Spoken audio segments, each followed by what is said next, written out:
Strategy and Snark presents Dungeons & Dragons Online. Welcome back.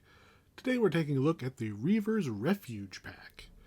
It is our last level 17 pack before we move on. We're getting really close to 20 here. So, interestingly, this pack starts down here by all of the other Arganessan, like the Patron and all them.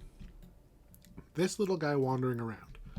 We talk to him, and he says the Storm Reaver has requested some help. Well, I mean, they need some help dealing with something related to the Storm Reaver. Unlike most packs, you then have to go and find the guy who's actually going to take you to the quests, which I think is up here, if I remember right. So all the way at the top part of the marketplace, we're going to climb up these stairs here. This is actually where we started the game. If you start as a iconic, you start as an iconic race, you kind of go, or any of the skip ahead to level 4, level 7, I forget what it's called. You start right here. So, Captain Agamon. We give him the name, and he will take us to the place where the Storm Reaver is being held. Kind of. He takes us above the place the Storm Reaver is being held. Storm Reaver is being held down there. You literally need to walk the plank. And then I'm going to hold shift. You didn't used to be able to hold shift. We splash. And then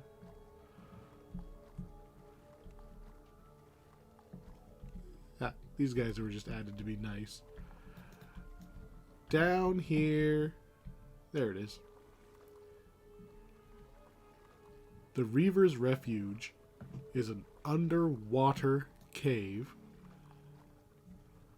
We swim through this rock after jumping off an airship. You have to talk to the right guy, find the guy to the airship, jump off the airship, swim underwater, and now we are in the actual refuge.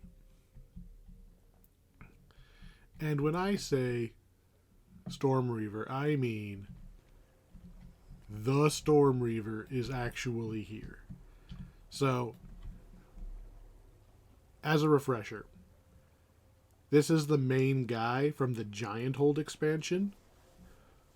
He's basically the giant version of Captain America. He shows back up after supposedly being dead. All the giants go, wow. He goes off to do something. All the giants go, well, Captain America, the giant, he's doing it, so we're in. Turns out, a little bit of mind control involved. Was going to blow the world up. Didn't, because that's what the raid in Giant Hold is stopping him and freeing his mind so he does not blow the world up. Since then, he has come down here. He is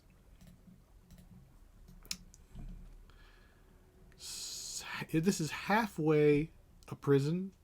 Like the dragons are keeping an eye on him, but it's self-imposed. So if you talk to him, he casts the fly spell on you, which should honestly be in way more areas of the game. Just even at 10 seconds at a time, just let me do it. In order to actually do the quests here, we need to go into Ternathir's inner lair and speak to the dragons who are in charge of this place. So, the Storm Reaver's here. He's kind of just chilling, thinking about his existence. These dragons are keeping an eye on him in case he goes crazy and tries to destroy the world again. That's fair. Something else has come up. So, Sorjek, who was the raid boss of Tempest Spine, the free raid, Sorjek was an apprentice of the Storm Reaver at some point. Turns out Sorjek, after we defeated him in Tempest Spine, he has become a lich. And he is doing all sorts of magical nastiness, trying to recreate the world-ending spell that the Storm Reaver was using in the Storm Reaver's raid. So, in order to get to Sorjek, we need to gather some materials.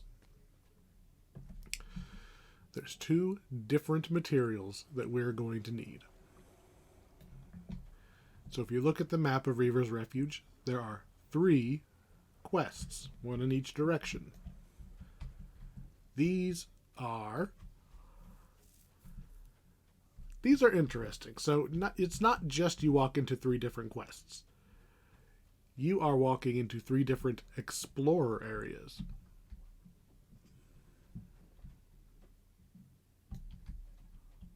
Take that, invisible wall. I think there's supposed to be a curtain right there that's just not showing up. So, we're going to an explorer area. We need to do each of the 3 quests to get an essence. The essence of Eberron, Sybaris, and Kyber. Those are the 3 dragons that make up the world. And we also need 3 dragon essences from various dragons that have gone missing. Hello, bat. So, by using the essences and the dragons, the short version is we'll be able to get into Sorjek's lair and then, run him down and stab him. So, the quests, obviously, are where you get 3 of these items. Where do you get the other ones? Well, there's 6 dragons. You only need 3 of the dragon gems. But this is where it gets a little tricksy. You get the dragon gems from rare encounters. So we've just beat up this random Warforged loner. And maybe... Nope. No dragon gem. Draconic runes are different. So in order to do... Where's my path? Oh, there it is. In order to do the final quest, we're going to have to do rare encounters until we get 3 of these dragon gems. Now, what's interesting about the dragon gems, there's 6 dragons and only 3 areas, right? This is Mount Raysalon. There's 2 more that are around the other 2 quests, but what about the other 3 dragons? Because there's only 1 gem per area. They put those other 3 in the other adventure packs. So, yeah, if you want a full set of 6, for some reason, you'll have to buy the other 3 adventure packs, but there's no reason to have them all. You only need the gems once per life. You need to get the quest reward ones once per time you want to run the quest, which is a little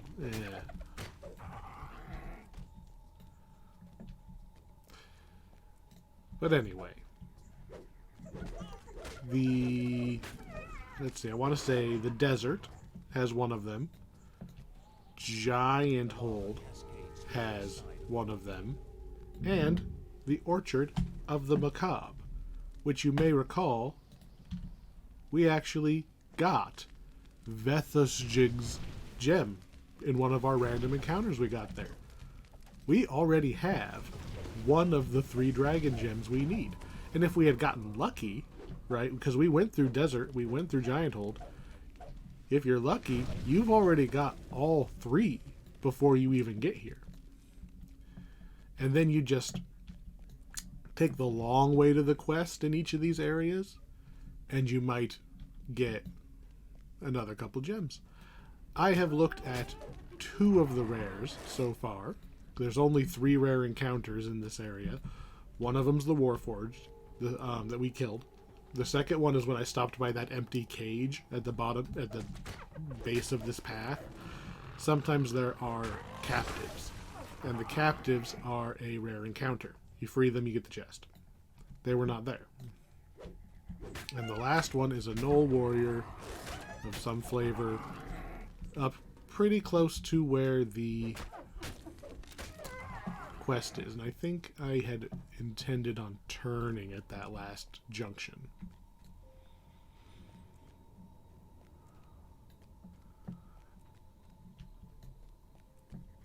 Yeah.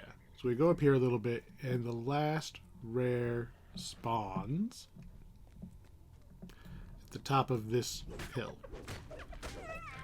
Most of the rares that I hunt, I mean, these areas aren't very big. I mean, we're almost through this whole area. It's not very big. There's only 6 explorers, 3 rares, because there's 3 miniature ones instead of 1 big one. And the Slayer adds up between all 3 of them, which is nice.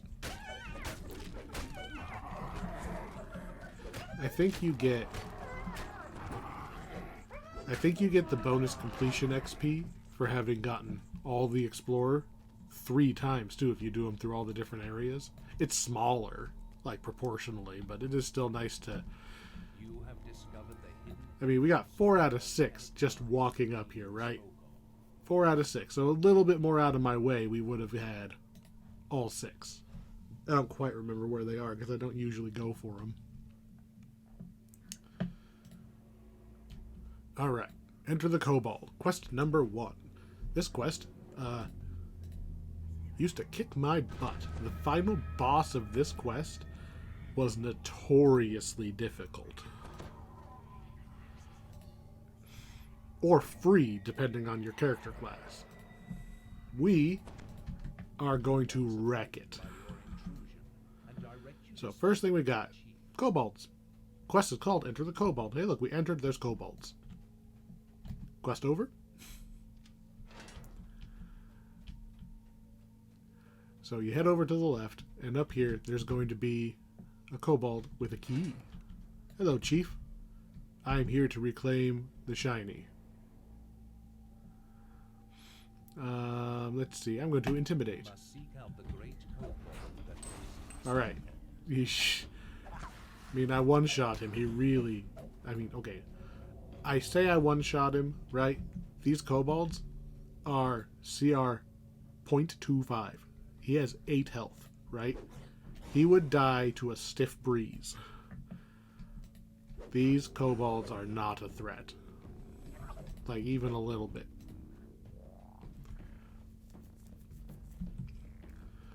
So we're going to use that key and go a little deeper into this mine.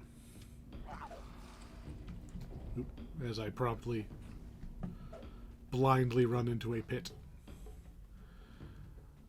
We're more or less following the minecart here. Or at least the tracks. We're still basically in the introduction to this quest. This is not really the quest yet. Doop doop doop. I believe we should be just about at the end of the mine section. Here we go. This is a big old statue of a kobold. You know, this is where the quest takes a turn. So, we'll kill those guys out of spite. We're going to jump down and take this ramp right here. And we are going to enter the kobold. You have just entered the mouth of the great kobold devise. So, when you drop down, be wary of the lava that's straight below you. When you try to walk up here, you're going to get ambushed by a bunch of fire-based enemies. And I want to say there's even a fire elemental here somewhere. No? Okay. Stupid methods. And more methods. Again, not super dangerous yet. Flames ignite in front and behind of you as you are assaulted by a host of creatures. You have slain a member of the assault. Okay, so here's a big old firewall. I think this is where the fire elemental shows up. Survive the assault. 8 left. Okay. None of these guys are any particular threat to me. There's the fire elemental. Optional. Slay the frenzied fire elemental. Unfortunately, the fire elemental is neutral, so I don't get to do all of my versus evil damage.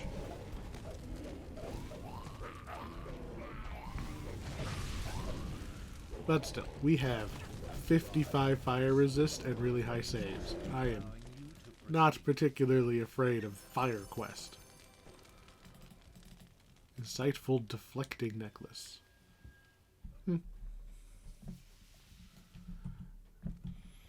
So now that the fire's gone, we can climb up some more. Climb, climb, climb. And some more. The tapestries of the kobold tribe Now, strewn about the cave, marking their at this point, we're going to see a relatively drastic change in the kobolds. These kobolds have been tainted by the kind So, of dragon-shard essence and that kobold had lots of HP, and he was a generic kobold.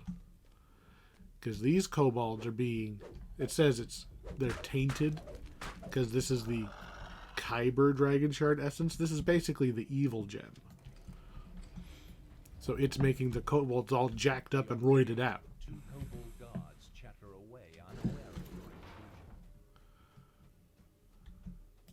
Get out of here, kobolds. See this? Paragon Kobold Warriors. They've got damage resistance. They actually hit decently hard for their level. There's now got Kobold Shamans in here. And just look at the size of the generic kobolds. Yeah, these are not your little 8 HP kobolds anymore. That being said, years of power creep has made them not as dangerous as they used to be.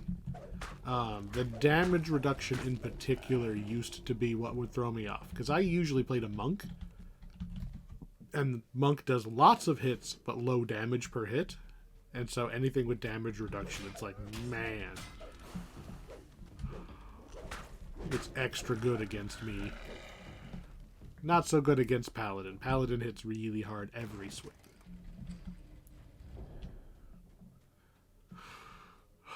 So, we're going to charge through a couple of rooms. Leads you directly into a nest of kobolds. Some of these rooms are going to have traps. Most of the traps are spike pits, and they are almost all avoidable just by not jumping in the direction that it looks like there's probably a spike pit.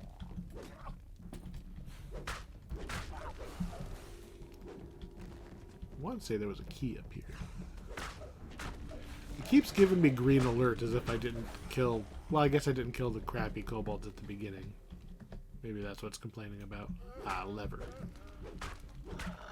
So we climbed all the way up here to pull this lever. And an iron key on the ground there. So there's a door right here. It's just for the wolves to charge out. And a lever. And again, wooden door. Wolves on the other side. There's a lever right there. I've been knocked down, but I got up again.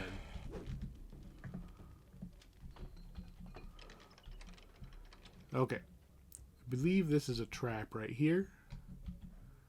So when you see... Well, I guess I should trigger it to make sure. Yep. See? Spike pit. It does a lot more damage than I remember. There we go. Jump my fat butt out. So, I called this one. So you run over here. The dirt specifically is what collapses. If you jump on the stone, you're fine. So when you come through the door, just jump over here onto the stone and just keep going.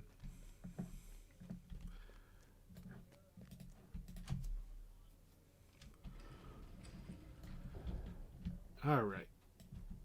Beat up a bunch more kobolds. I want to say we've got another little kobold lair section before we get to move on to the final interesting part. Before the boss. Yeah, don't fall down here because I think we've looped around back to where we were already. If you fall down, you got to run through the whole quest to get back over here. I don't want to test that theory, so I'm going to stay up here.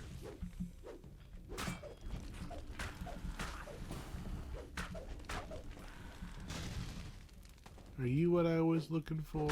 You're just a force field held up by wolves. Okay, yes, here we go. The puzzle.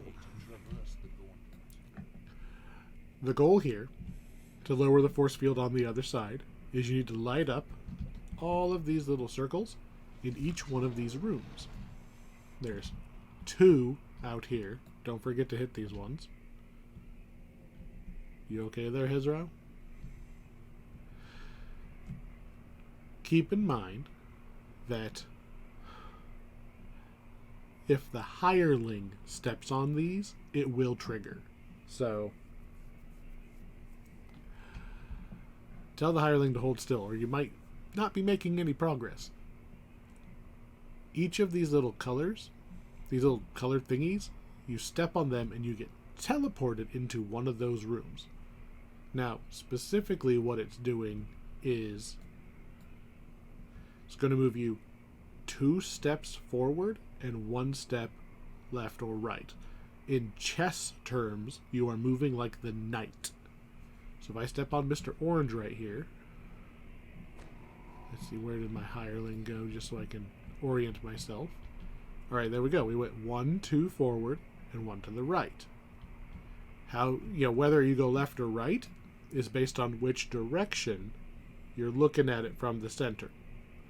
So this one is going to bear right. So we'd go 1, 2, right back to where we were. This green one and this orange one are basically paired. So since we're in here, we landed on the thing, it's turned on.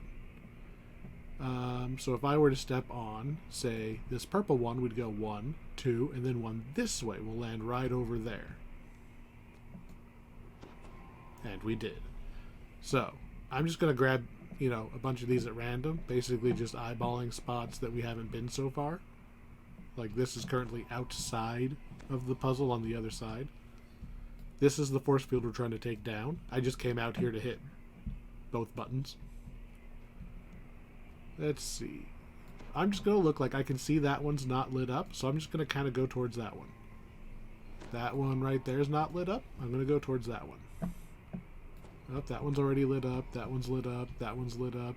That one's not lit up. I'll go that way. Yes, there's probably an optimal path for it, but if you're just starting the puzzle, just hop around until you've got most of them turned on. You move like a knight. So, say I want this one that's right here in front of me. Well, I can't just move forward. So what we're going to do is we're going to go away from it. Need to keep track of where okay, I was over there.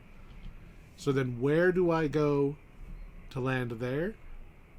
Maybe 2 over and 1 down, assuming I've got that right. And how do we get there? Well, we go 2 up and 1 over. So if I take this green one, I should be able to turn my camera back the way we were looking, and now I can get to this one and light it up. Hopefully that was the right one. I just looked for one that was dark. Oop, that one looks dark. We'll pop over there. Where else do we got a dark one? That looks dark. We're starting to get most of them lit up here. Okay, so where is a dark one in general? Not necessarily just one I can see. So I don't see... If you go onto one you've been on before, remember that it turns the thing off. Jump in place. It'll turn it back on. Oh, there's a dark one up there. And is that the only... Oh, and right next to me.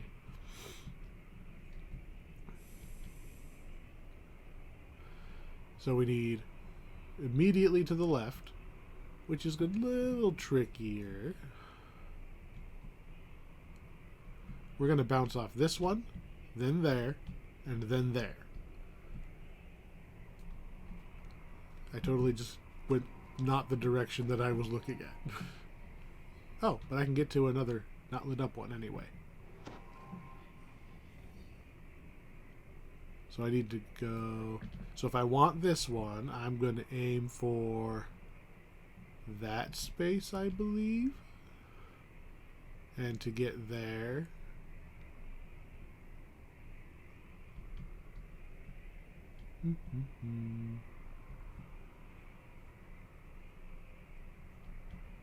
Actually, I'm going to go purple. Oh, I can look at the colors. I'm going to purple, which should take me there. And then I think that's orange. Should take me there. And then that purple will take me there. So purple. Jump to reactivate the thing. I think I said orange. I'm just trying to find my dark one to... That one's dark. Yeah. Orange. Jump to turn it back on. And now we take the purple one. There we go. Much easier if you look at the... These did not used to have these brighter colors. I do not remember these things being this bright before. Okay, where's the other one that's dark? Oops. Besides the one I just accidentally jumped on. Because we had two when I was looking earlier. Where are you at, dark one? It's way easier to plan when I got more room between you and me. Alright, we'll go yellow. Because I don't have line of sight on the dark one.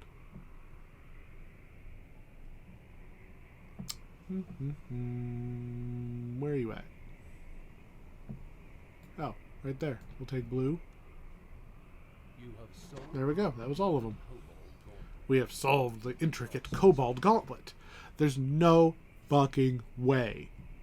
No way the kobolds solve this, right? There's no way. There's probably like a little tunnel. They just crawl under it and go, ha ha ha, they had to go through the thing. In order to actually get out, we legitimately need to step on these, we need to teleport out. So we actually have to back up a little bit so that we can launch ourselves through the portal to get over here. And just call the hireling to you. Alright, so that was the puzzle. It is not the only puzzle we're going to see out here. But it is the last one in this quest.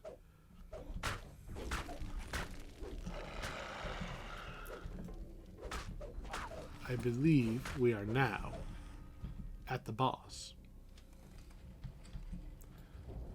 I believe we will now kill a few hallways of generic bad guys, and then we will be at the boss. Again, don't fall down. Don't fall down. Don't jump off the bridge unless you really, really want to have to walk all the way back. Alright, here's your shrine, okay? Your boss is down there on the other side of that fire barrier. There is a valve here that's going to trigger a cold trap that turns this off. You can take damage from the cold trap. So I'm going to wait a moment and then not just jump on the cold trap. That turns back on. We are now locked into the boss room and we cannot get back to the shrine. We could, however, tell our hireling to go pull that valve. And that would allow us back out. So back in the day, you used to leave whoever your weakest party member was back at the valve. They were on valve duty. Everybody else would suicide against the boss, trying to kill him and his respawning minions. And when you died, you'd run back. The valve puller would turn the thing off. You'd jump back up, resurrect at the shrine, heal up, come back down, and try again. We don't need to put that much effort in anymore. So what makes this boss tricky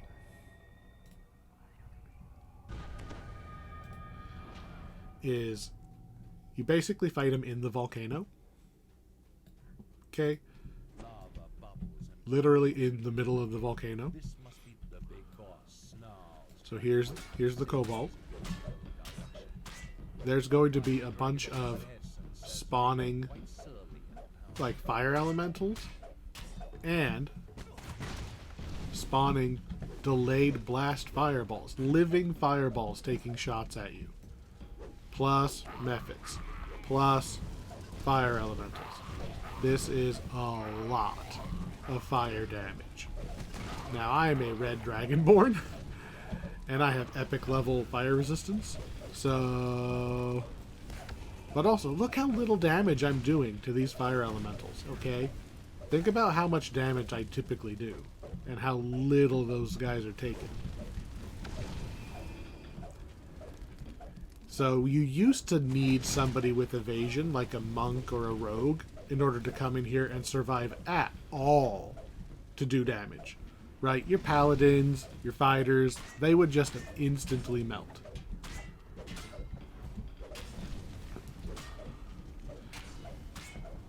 Now, Kobold is injured, summons an Ifrit.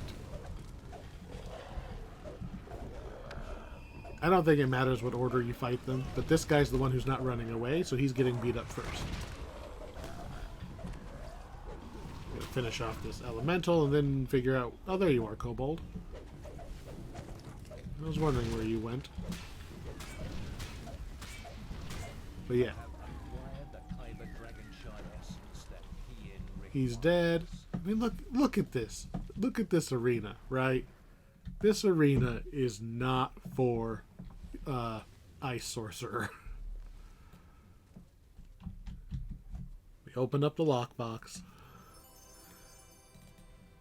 We take the Kyber Dragon Shard Essence. It looks like all the other crappy gems I usually leave behind, right? Do not forget to take it. Well, first of all, you don't get your XP unless you take it. But seriously, don't sell it when you get back to town, because you can. I mean, you used to be able to. I don't know if they'll still let you do it, but... Close. There we go. Locked chest. I can't open it. Okay.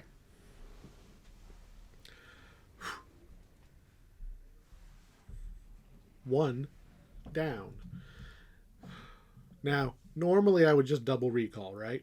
Normally I would just throw myself back into the refuge, go to the next area. But because we need those 2 gems,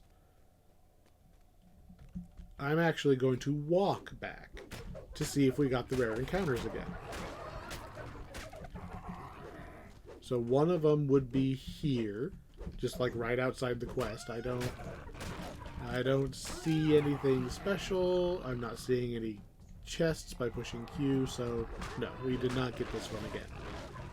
I am then going to throw myself off of here, and we are going to feather fall down to where I saw that cage earlier. See that? We're gonna see if the captives are there, so that we can maybe get that one. I don't see them. Nope. No captives. And now we're going to jump off of the mountain again and go see if that Warforged is back. The Warforged is up a lot of the time. And he's so close to the entrance of this area that is usually the one that I will go farm. I will just run forward, see if he's there. Recall, reset, run forward, see if he's there. Recall, reset, run forward. Because he's pretty close. If he's up, it'll be right here on this hill. And I don't see him. So we got skunked on the rare encounters. Boo. We are only...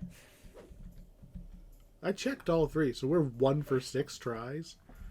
That's not great, since we have to get those 2 gems. Alright.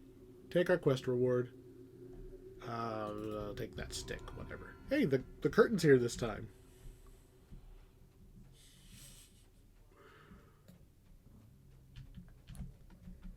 Alright, so let's go north. Let's go north this time. Which one's this? Changed my mind. We're gonna go across.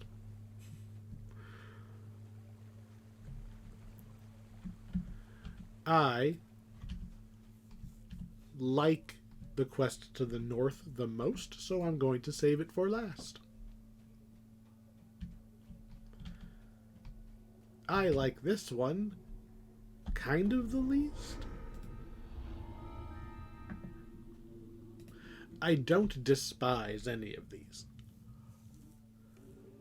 And Enter the Kobold, I used to hate it because it was so hard. A lot of my characters just couldn't do it. And if you can't beat the quests, you don't get to do the last quest because you have to get the little shiny at the end. And that used to bug me. Now, it is a lot easier to do the quest, so it's not as big of a deal. New area. New set of rare encounters. Let's see. These ones are kind of out of the way. So they're not quite as convenient to farm. And apparently I don't remember where they are anyway.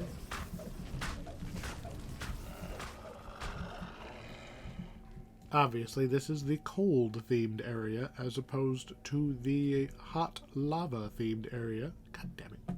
I did not mean to fall down. I'm going to get on my horse if it lets me.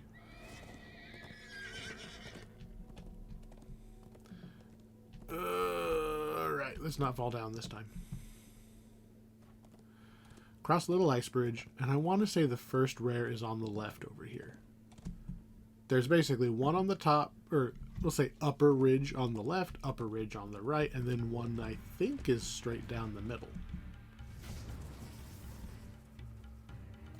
Anything? No. I'm pretty sure this is where the first rare encounter would be, if it was here.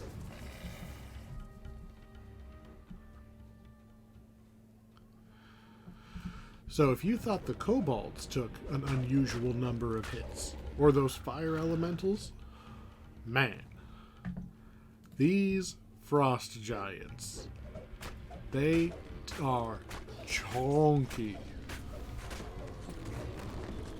Really? These giants take a lot of hits. And they knock you around when they hit you, so I'm going to try to bait them a little further over here. So I'm not fighting them so specifically on this narrow bridge that I'm afraid I'm going to get knocked off of. It's not a big deal if you get knocked off. I mean, you don't even have to climb the upper reaches at all. You could follow the lower valley, just run all the way to the end. That's where the quest is. Frost giants amass their forces, ready to hunt. But what I want is the rare encounter, which is also not here. I don't quite remember where it is. I know what it is. I mean, just look at how... If I'm not using, like, adrenaline into a smite, these guys take forever to fall down. fall down fast. I just realized my volume's been like 4 times higher than normal this whole time.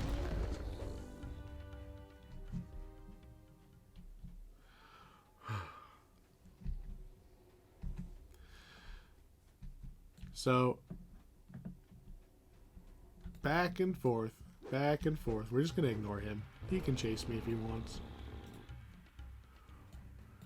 I'm crisscrossing along the upper paths looking for that rare encounter because we still need the gems. I think this might be it because this is a weird little thin path. Yes. A single portal. A big old portal.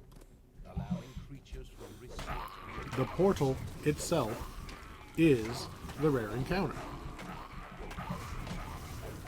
It is a portal to Recia, the plane of ice.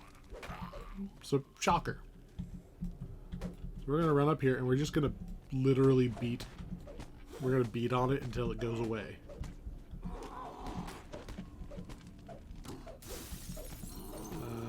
There we go. See its HP now. Really? He made it slippery so that I couldn't just stand here. Really? A miss? Okay, yeah. I want to say this rare is always here. So, I mean, you have to run over to it, but you'll always get at least one. It's kind of like the one in Veil of Twilight. That planar gateway is also always up. I'm reasonably sure it's always up. Or it has such a high rate that it's might as well just be always. There we go. Give me a gem. No gems. We did get a draconic rune, though. So, what the draconic runes are is this pack came with a crafting system, which was, I want to say, this game's first stab at full customization of an item. So you would, by beating all 4 quests, you would get a suit of armor, and you would be able to install 3 of those draconic gems, or 3. Let me just pull it up. We have 1. We got it in the last quest. So we picked up an Eldritch Rune in the end chest of the Enter the Kobold. Eldritch Rune of Greater False Life. Gives plus 30 HP. It's basically just like all the enchantments we have on armor already. I want to say you get to put 3 on your dragon-touched armor. That's what it's called, the armor you get here. So you could make whatever you wanted. If you wanted False Life, Fortification, and Featherfall. I don't know. There's a whole list of things. So you could pick from the chart on the wiki. It's a lot easier to do now than it used to be. They used to be random. And they used to be not only random, but you didn't even know what you had until you put it on the armor. So like I wouldn't have known that was a Greater False Life. They didn't have names. It was just Eldritch Rune. Those days. Back when everything had to be work and games and fun were not allowed. So might as well just jump at this point.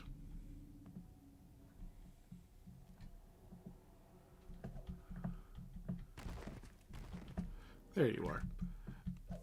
We didn't see the third rare. I want to say the third rare is a named spider. And I thought it actually spawned like here. But I don't see it. I could be wrong. You know, I could be thinking of a completely different spider. But I thought it was a spider and I thought it was here. I do kind of want to show this off. One of the explorers is actually underwater.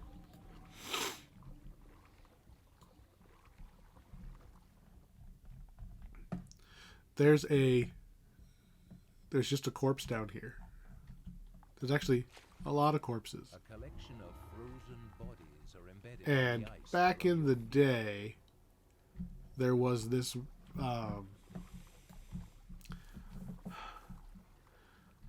don't want to say conspiracy theory.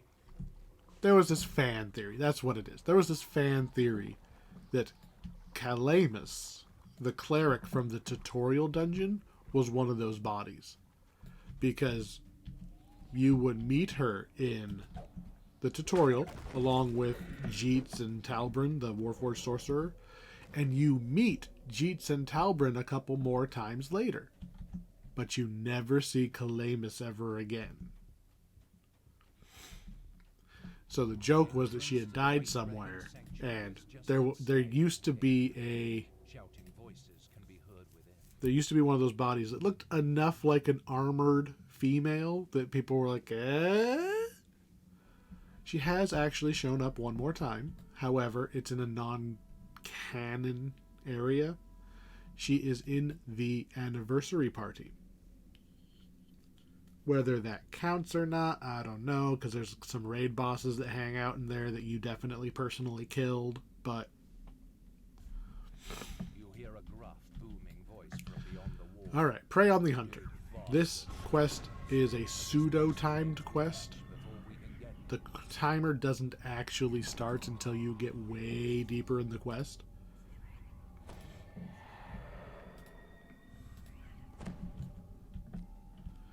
There's a bunch of secret doors, but you didn't have to find that one, just hit.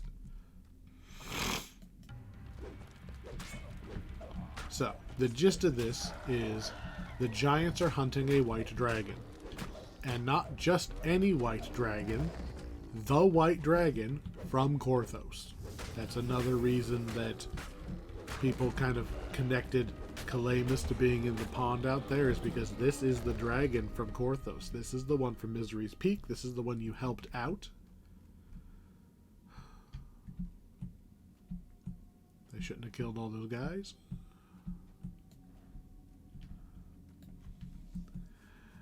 So,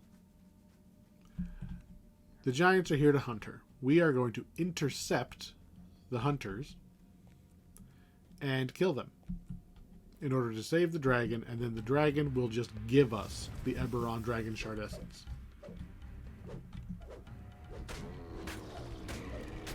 You know, she actually... I want to say she actually knows we're here for it, but doesn't clock that we're the adventurers that are supposed to be coming for it. She just thinks we're more invaders trying to kill her. This does not... It does not look right.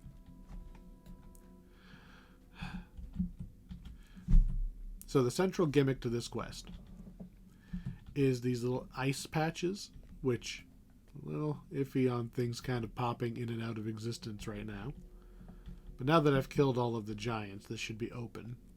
Yeah, so we were standing on this earlier, but now that the giants are dead, it's broken and we can go down. There's going to be a couple places where we basically want to take the weight of the frost giants The ice beneath your feet is and use it to our advantage. So I'm going to run way over here. I'm going to kind of jump up and down a few times.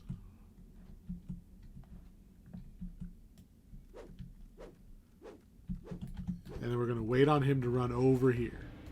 Come here. Come here. So he breaks the ice for us. Thank you.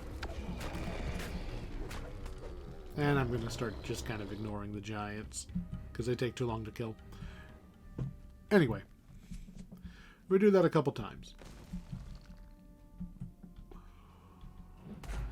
These big walls right here, if your weapon doesn't work to break them, which mine is not, wait for the giant to run over here, and the giant swinging at you will break the wall behind you. The giants pretty much infinitely respawn in this quest. There we go. Thank you, giant. In the event you are in an area like that entrance that we were at, and there's no giant left. Killing all of the giants will also cause the quest to just kind of break it for you real quick, just so you're not stuck.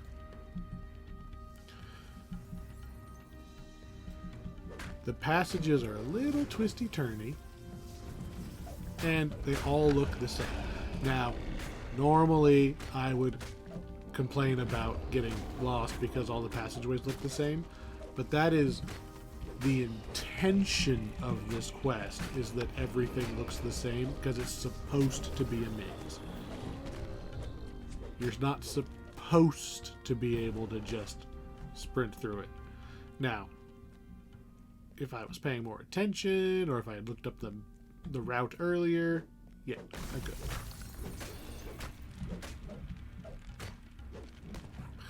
As soon as I decide not to bother killing him, I get a crit and he's almost dead. Here we go. Here's our drop down to the next level. Whoop. Guess I could look. Yeah, there's no... if you find a way to drop, that's the correct way. Every time. That wounded guy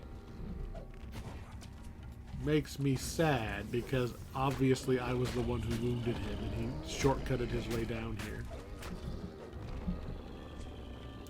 Let's go down. Here we go. That looks like a gap right there. Oh, nope, not a gap. But this is the same setup. It's the same tile or whatever you want to say. So we are, again, going to bait the giants over here. They will step on the ice. We will all fall down, and we can continue. Hooray! I choose down instead of up like the other way looked. I can kind of see right here the little glow of a force field. So, breach the magical barrier. What that means is obvious big doors we can break to the left and the right. Somewhere in this back section is a randomly placed lever. Oh man, I just targeted the lever inadvertently. That means that it's way closer than normal. Lever? Lever? Can I hit Q and... Oh no, that was the other lever. Damn it. There is a lever on the other side of the force field already in case it accidentally goes back up. Oh, there's our lever. Wow, that was fast. It's just randomly placed in the back caves here. So yeah, finding it fast, very happy. This is my least favorite part of this quest, is looking for that stupid lever. If we find it, I'm immediately turning back and going the way we came. So we were around here. So this right here is the magical barrier. So we went through here, that broken door, right? This all loops around. The other side all loops around. And I believe there's an additional loop that goes over here, maybe? And the lever can be anywhere in there. We just got lucky, and we got it in like the first spot we looked. Here's another lever. Takes down the next door. It also puts the one behind us back up, okay? Keep this in mind. Like I said, this lever is partially here in case somebody comes through and then like there's a little glitchy, right? You can hit this button and let them through again. But it also keeps all the bad guys out. So it's kind of nice. I think we're past the infinitely respawning section. Oh look, a treasure chest. Oh no, it was a trick. We've been had. So, we are now in the mini-boss section of this quest. We're going to fight a wave fight. Or a wave battle. Where we just kind of fight a whole bunch of guys. It's a pretty cool looking ice, I gotta say. I like the ice that's obviously hollow underneath. It's cool looking. They've done a lot of work on the ice. Like, the history of transparent ice in DDO is It's a bit more storied than you would think. Like, it worked. It worked very early on, and then they updated something, I forget exactly what, and the ice stopped working for years. And then one day somebody just happened to fix it. And there was much rejoicing because one of the coolest little cutscenes in the game was in Misery's Peak, watching the dragon chasing the other party underneath you as you're running along the ice, and it didn't work because the ice wasn't translucent anymore. And then it was. And it's one of those things that I want to say the developer said, we don't know exactly what we did. We vaguely know which part of the code, which string we were pulling on, and we collectively decided never to pull on that section of the code ever again so that we won't break the thing again. Alright, Roskilde is down. So now that we've beaten up all those guys, the ice should be breaking momentarily, and we can continue on. Come on. Nice. There we go. There is a treasure chest for doing the mini-boss. And nothing. We want to go up. Now, we spent most of the quest going down, but remember that treasure chest that was the decoy chest and we fell through the ice? That's not a decoy chest. That is legitimately the chest we have to go get that has the Eberron Dragon Shard essence in it. That is the chest. So we need to climb back up to go get it. We're kind of approaching the end of this quest. So, couple hallways, couple giants. We're going to get a rest shrine. And then we get this dungeon's version of the puzzle. Remember in Enter the Kobold we did that puzzle where we had to jump around like a chess knight? There's a puzzle in this quest too. It's a maze. As if we weren't already running around like a maze, right? Out of my way, giants. You would think after the first 3 go down, this last giant would be like, okay, something is up. Something is very up. There's usually a chest around here somewhere, too. I don't care enough to go look for it. The ground is very rocky, alright? Which is fitting. But it also kind of makes it annoying, because I can't just push auto run. Because we'll get stuck on random rocks, and I'm gonna make a glorious run now that I'm complaining about it. See, look, we got caught on a rock right when we were gonna have to turn anyway. You're not gonna get caught on any rocks now that I've already complained about the rocks. When you see the shrine, stop. Gather your party, if you have one. Do your resting all at once. Don't have anybody run ahead. Stop. Go. When you cross over into this next section, that's when the true timer starts on this timed quest. Because we are down here at the bottom of an ice maze, and the dragon is at the top, and the giants are at the top. You need to get up there before they kill the dragon. There are 2 halves to the maze. We're at the first one. So people, there's 3 ways you can go at the first, 3 ways you can go at the second. So people will call them 1, 2, 3. And usually you split up, and whoever finds the right one says, oh, it was number 1. It was number 1. So it was obviously not 3 because that was a dead end. Let's try 2. One of these should be a quick dead end. And this one looks like it might be okay. It's going deeper. This feels like it's probably the right one. Yeah. When you get to the glowy part here, yes, you have found the correct path. So you hug tight, and now here we go again. Left versus right, and one of these splits off again. I'm gonna, yeah, right there. 1, 2, 3. Let's take 1 this time. We're looking for a big, obvious cave entrance. Maybe? Oh, we got it. So there we go. The other ones would have been dead ends. So our answer today was 2, 1.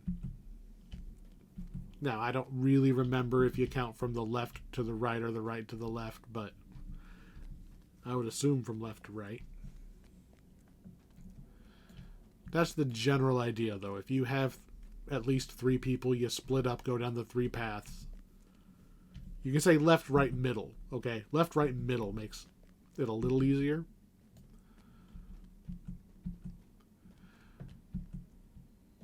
So the reason, that's one of the reasons that you don't want anybody to run ahead from that rest shrine, right? Because if somebody runs ahead and starts all of this and everybody else is still resting, look how long this is taking. And we got a very fast maze, right? I didn't get stuck in any, like, dead ends that were more than that big. Okay.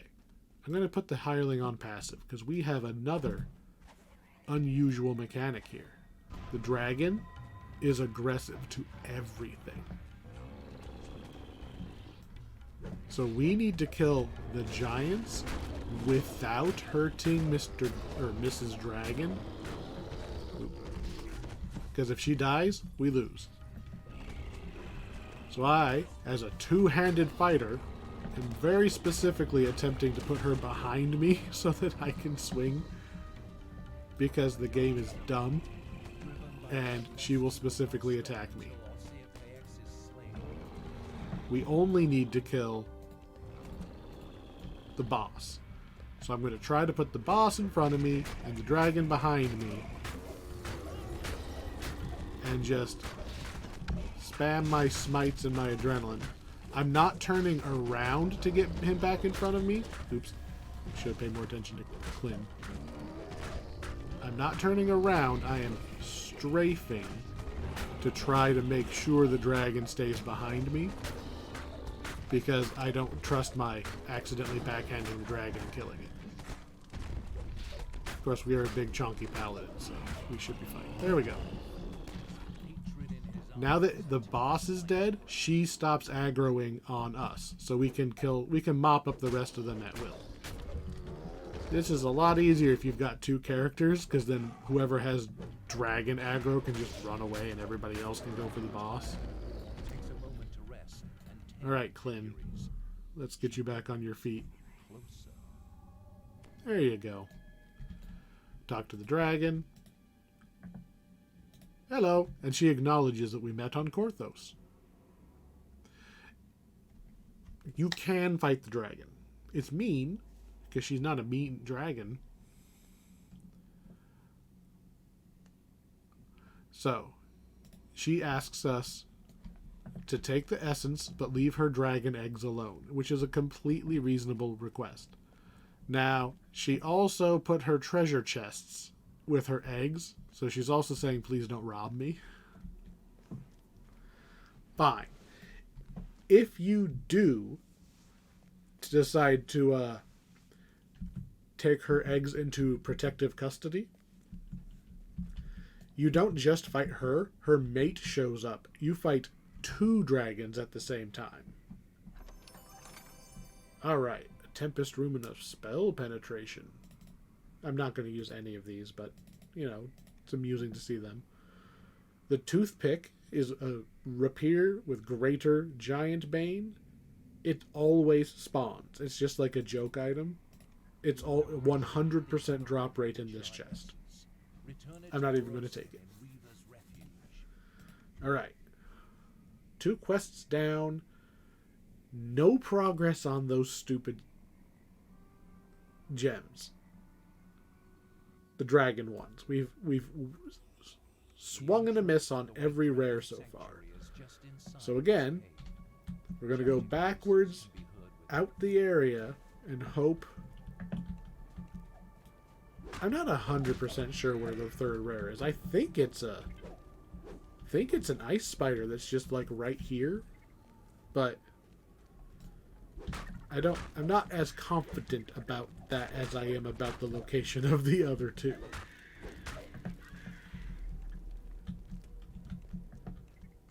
Maybe it only spawns after you kill all of his friends. And since they're so squishy, that'll only take a second.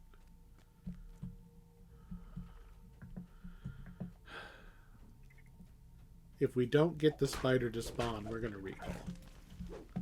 Spider? Anything? Anything? Any spiders at all? No? We're out. As I say that, something attacks me, right? There. Hey, Clint, go get it.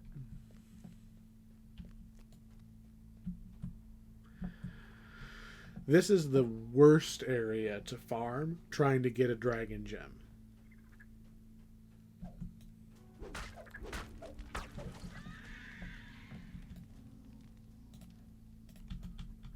The rares are not in convenient areas. They're not particularly close to the entrance. I mean, there's one that's not ridiculously far. Like, I'm gonna... I don't care. Oh, I guess I should look at the whole list. Okay, I don't care about any of those. I'm gonna stick my head out and look at the first rare again.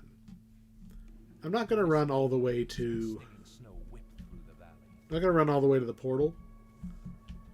But there is one that is right on the other side of this bridge. Assuming I'm remembering right, but I'm pretty sure it's right there.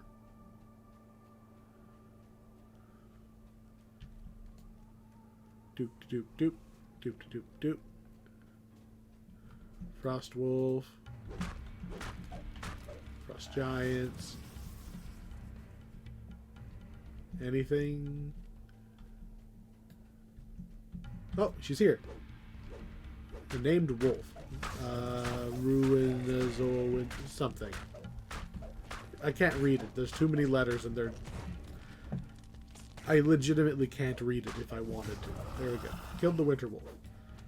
Gonna take out this giant and we'll have our... That's only our third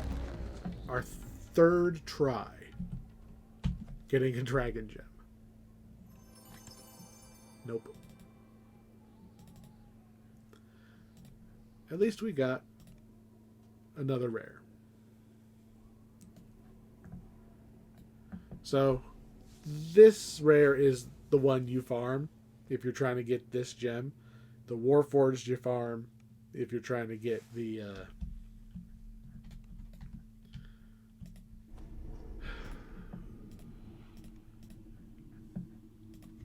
It's not that long to reset, right? So this is what you have to do. If you have 0 gems coming in, we have 1, remember. We have Sventusk because we got this Sventusk. Vuthzesjig.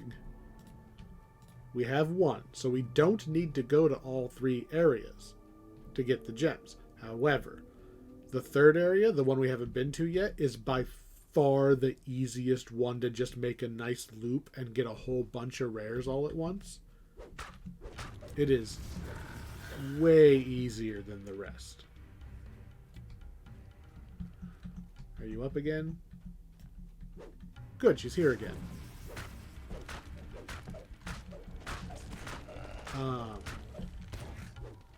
It's kind of a toss-up whether you do the wolf or you do the Warforged if you only need 2. But remember that these chests also ransack. So I do not believe I can try that many times. Still nothing. But this is what you're going to do. You're going to go do this. I am not going to do this on screen. We're going to go do the last quest. I just wanted to show how you do that farm. We're going to do the last quest. We are hopefully going to get that gem on the way to the quest. And then after the quest, I will come back and get the last 2 gems wherever we get them from. Just for the sake of not having a bunch of additional empty content in the videos. Here we go. My favorite one, Saomi Gardens. This area is neat.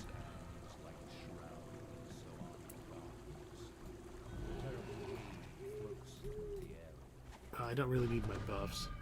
So, it's kind of undead themed. So, you run up to these little shrines. It's like kind of like a Japanese like Shinto area.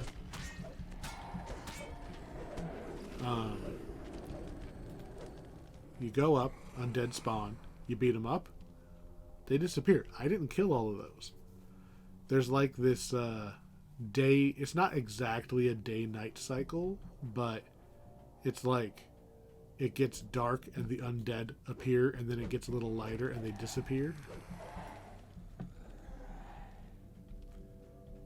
And then you've got this cool, like... it reminds me of the Korai. I think we saw this kind of building in Zorian Cipher? No. Pools of Madness. We've seen one of these before. But this architecture is very rarely used. I think that there was a version of this, at least that used the red tile work in Restless Isles. But the rest of this, like the tarnished copper, I've only seen this part in the one other one that was the Zoriat themed quest. Unsurprisingly, there are some Zoriat themed monsters here. Kind of. Is the rare up? No rare. There's a Doom Sphere, a Ghost Beholder, complete with anti-magic cone and spamming negative levels right inside that door. Rare number 2 is this little patch of like dead. If the so what the rare is it's a bunch of undead spawning. Which I see no undead spawning, so that rare is not active either, unfortunately.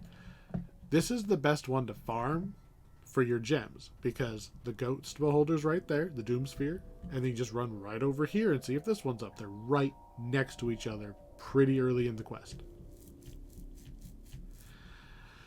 The last one's kind of a toss-up. So, there's a lion. Getting the lion to spawn, there's a lot of people who say they know how to make it spawn, but I've never seen any of them that are reliable. Because remember, it's a rare encounter, so even if you do it right, you might not get it. Generally, what people say is you either just run around the whole map and eventually he'll attack you. Some people say those little Shinto shrines are what you're aiming for. Like the little ones like we got right at the entrance. Let me find another one to show it. Like these. You run up to all 3 of these. Beat the enemies up until they go away. And then that's what triggers is you've done all 3 of these. I think there's 3. Other people say it's just a timer. You just literally sit in the quest long enough and it'll just wander over and attack you.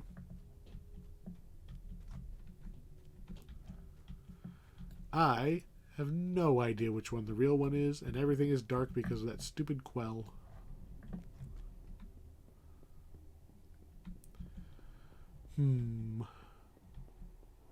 There we go.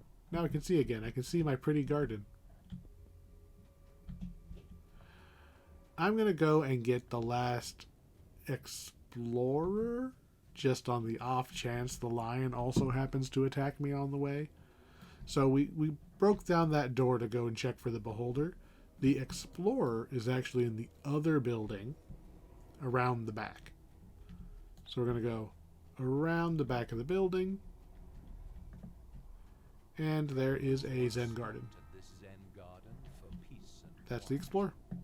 And then the last one's going to be the quest entrance. So we'll actually have this one completed. Kind of using Q just on the off chance that I see a treasure chest, because a treasure chest means that the lion has spawned. The lion is... there was a time that I was actively trying to fill all these out. I quickly gave up because of the Slayer. But the lion is always the one that gives me problems. Just because it's not just go to this spot and he's either there or not. There's some other mechanic and I don't know what it is. But anyway, in the very back we have the door, the back, the side entrance to the ancient monastery. Look at that. 4 out of 4 discovered. And for I think the first time, we've completed an Explorer. What it does is it gives you the whole map. It takes the fog of war away when you complete a map. Which is very cool, and I wish that held on through reincarnations, because that's a very cool bonus. Alright. Monastery of the Scorpion. People either love this quest or they hate this quest. This quest is a monstrous amount of XP for its level, especially if you get the optional puzzle done, because all 3 of these quests have puzzles right by the end. This one is a little bit more in your face with its puzzle. So, in we go. These ghosts are just for show. There's not really a whole lot of point of going this way. There is a lever way down there that we need to push, but you won't be able to go the whole way. So we're gonna get that after we've lowered or opened a door later. This is the main portion of this quest. There are lots of drow. The drow stealth, so be careful that you don't get half the dungeon chasing you because you thought there was nothing. Also, randomly, these doorways, so these round, like oriental looking gate things, some of them will be super heavily trapped with giant blade traps. Our goal right now is to find those doors. One of them will be open. You run in, you flip a lever. It opens a different one. You just keep finding the open door, push the lever inside, find the next open door, bing, bing, bing, bing, bing, bing, bing, until it opens a way we can jump down. Get out of here, scorpions. I'm gonna have him summon his little Hezrao, because I'm hoping the Hezrao won't teleport. It will run through that doorway. Come on, go. Run. Go. Just go. I don't know what he's trying to... I'm trying to get the hireling to trigger the traps. Not that it really matters. So, red barrier, that means that it's being held alive by the enemies. Kill the enemies, the barrier goes away. Just gonna always jump when I go through a doorway. So this was our first open door. We step on the switch. Another door somewhere else has opened. Don't know which one. You jerk. This doesn't look... Oh, no, it is. The one I couldn't just jump through because they put a force field up is also trapped. You see all of those blades? summon your hireling over the top, because the hirelings will absolutely just dead. I'm actually going to just leave him here. I believe this is the way down. So this will be the last door that opens. It's leaving... Really? Leaving him here will ensure that he doesn't step on the traps. And hopefully doesn't get killed by random wandering scorpions. Beat up some more drow. Really wish I had a fireball to just get all those guys at once. Best I can do is... That's not the smite button. Or that is the smite button. I meant that's not the cleave button was what I was aiming for. Alright, not trapped. Oh hey, open door. I mean, it has a force field, but the door part is open. Are you kidding me? I can't kill you. You're on that side of the door. So I'm going to have to break your line of sight and just wait for you to give up. There we go. Boom. Look for the next door. Pretty sure we're near the entrance. So I'm going to actually turn, go back the way I came, because it's probably one of the doors we passed. No. Okay, well, let's say it's straightforward then. Boing. Here we go. Now, this one's open.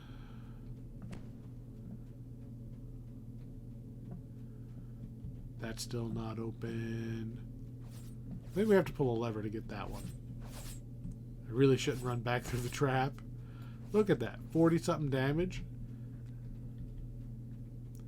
And that's with all my damage reduction. Here we go. Open door. Boop. Step on the thing. Look for the next door.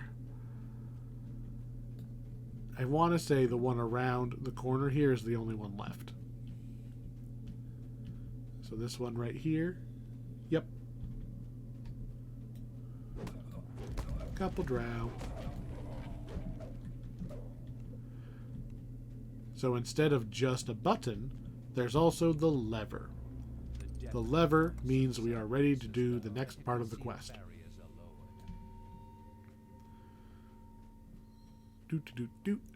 So in addition to... Where's the hireling? So the hireling's over here. That door, I think, is open. But we want to go in here, too. Because this has a shrine, I believe. So we could have walked over here from... This was the entrance right here. We could have walked over here earlier. But there's traps and stuff all down this hallway. Lots and lots of traps. There we go. There's one. I knew there was traps.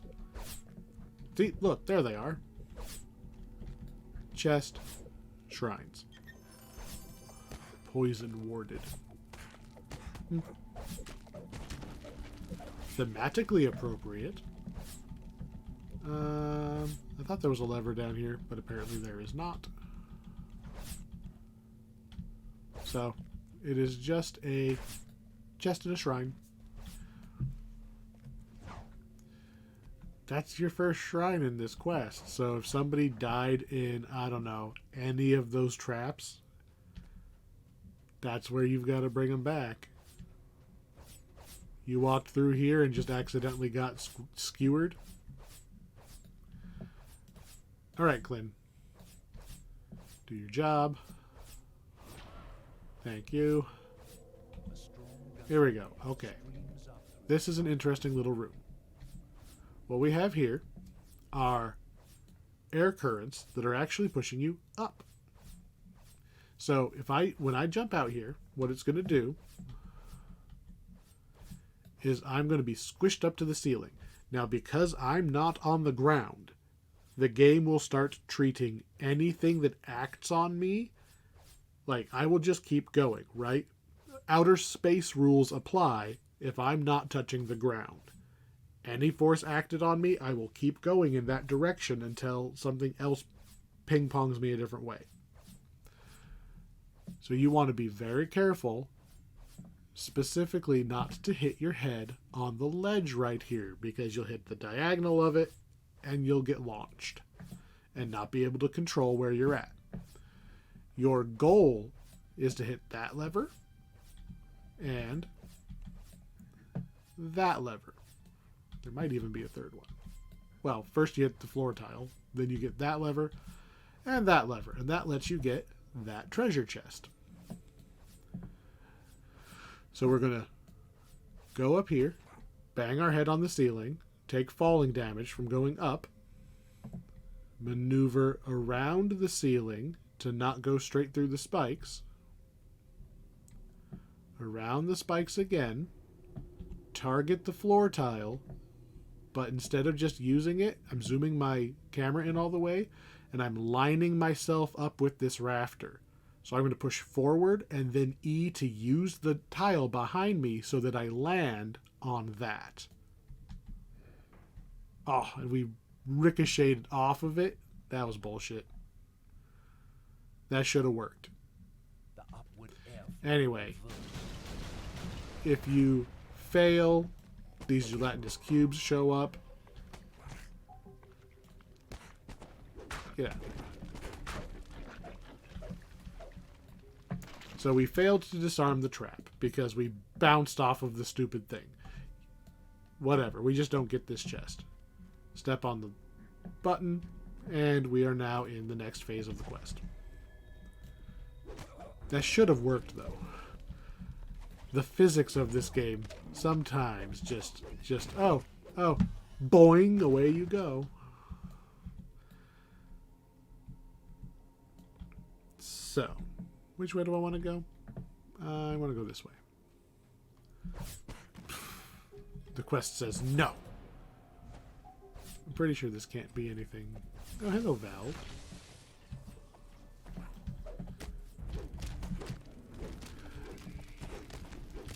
That's a lot of scorpions. That's a lot of dead scorpions. Get out of here, wizard. Really? Really? More scorpions.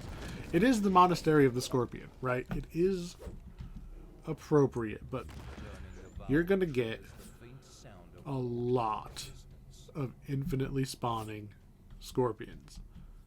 Not fast spawning, but, you know, every minute or so, another scorpion and another one of these monks will show up.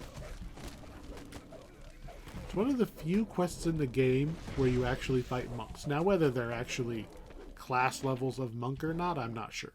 But it's one of the few quests in the game where they use monks as a bad guy. Our goal right now is to find a lever, and that lever is going to let us access this puzzle, which I guess is technically the second puzzle of this quest. Anyway, we need a lever. I usually find the lever in this top section right here, north of the puzzle. Often, it's in this room right here, which, not here. I'm pretty sure it's a randomly placed, but, you know, randomly within 2 or 3 possible areas. There's also, oh, yep, here it is. It might just always be right there, and I just think it's random, and I always look in the same spot and go, ooh, look, I was lucky.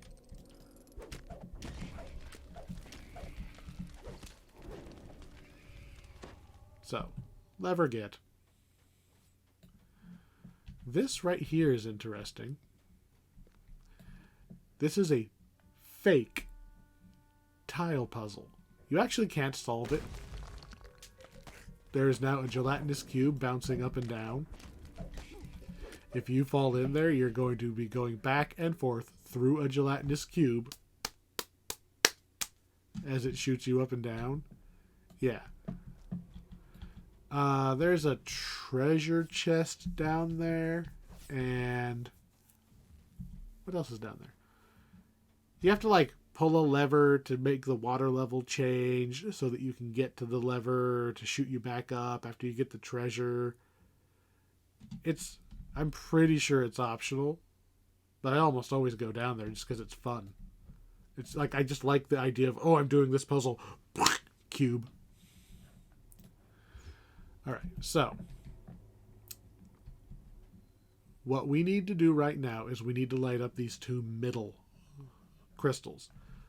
It doesn't tell you this. At no point does anything tell you that that's how you're going to make progress. We pulled a lever and we got half of this thing powered down. You go fuck around in this quest for an hour looking for the second lever. Anyway, we need to light these up. So we're just going to kind of work backwards and turn on the puzzle. Those light up. We now have access to the whole thing. Now, the gimmick we're up to now, because we're not done. We're not even done with this puzzle yet. You didn't finish it. Whenever you light up one of the colors, let's light up another. Oh, so blue is light up, okay? That means these blue symbols are going to be shooting air. Yeah, your scorpions, I'm explaining something. Oh, Clin is dead. Okay. Where did I leave Clin? 2 feet away. Clin. Revive.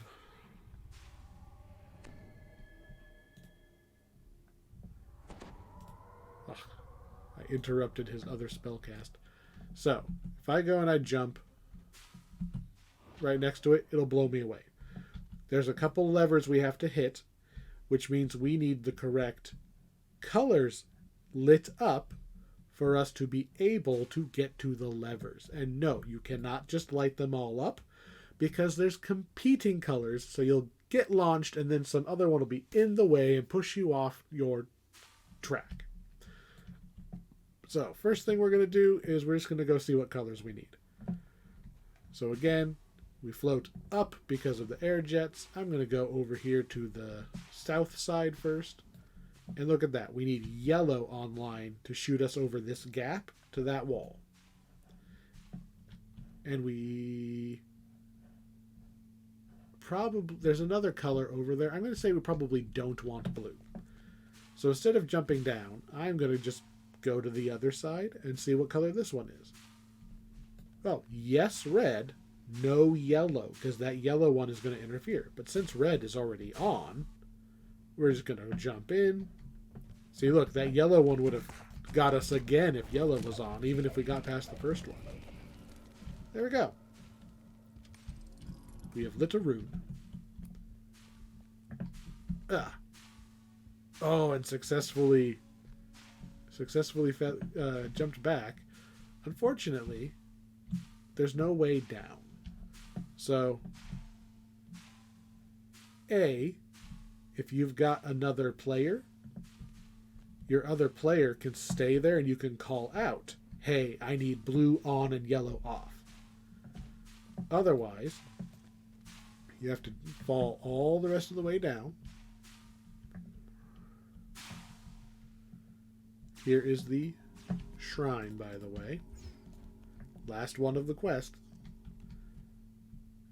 And we're going to try, because this is the base of the one we jumped in, we're going to try to hug the wall. No, we bonked. We gotta shut the air off. Is what we gotta do. Hello, floor tile.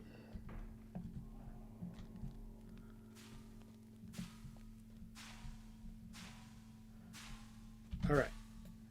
We can hit this, and now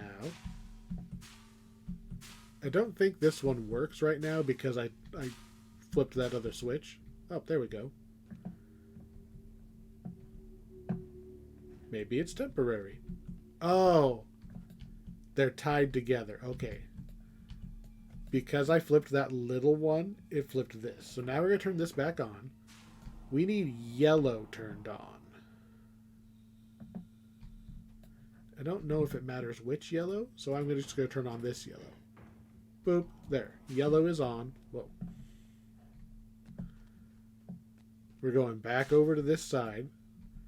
And hopefully there's not a competing color turned on.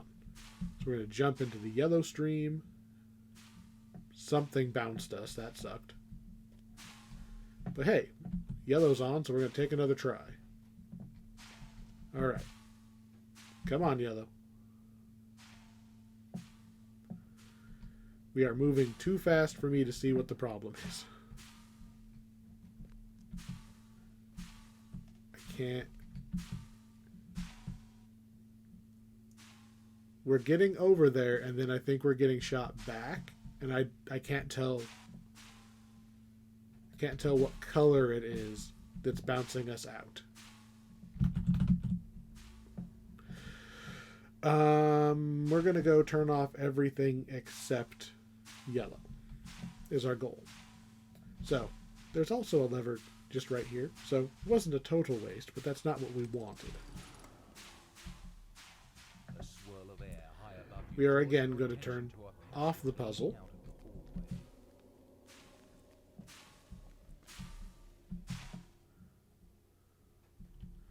of the hallway. Oh, apparently this is optional. I don't remember this being optional. Maybe I just never actually paid attention. Alright, we're going to only turn on yellow. We can't only turn on yellow.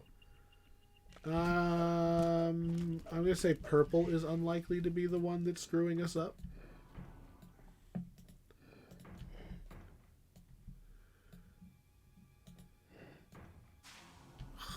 We have to turn purple and red on.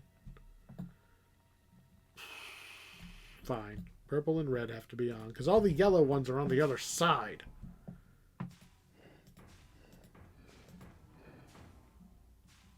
And white. Okay, screw that. If we're going to have to turn on two colors, I want to only turn on two colors.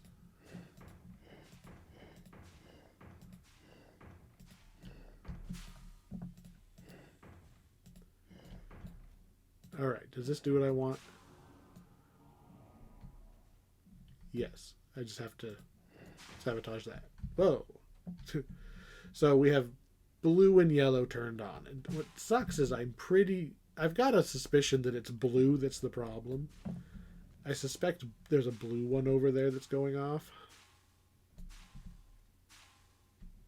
Really? Really, this is just the wrong yellow one? Fine. Fine, see if I care. Can I see what color's over there? No.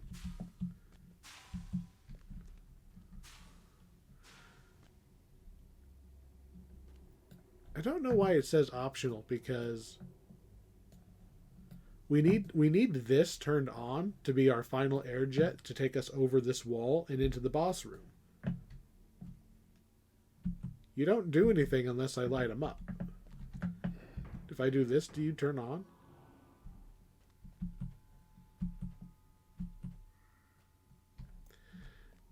I'm not seeing this being optional. Maybe it's just more XP for having done it.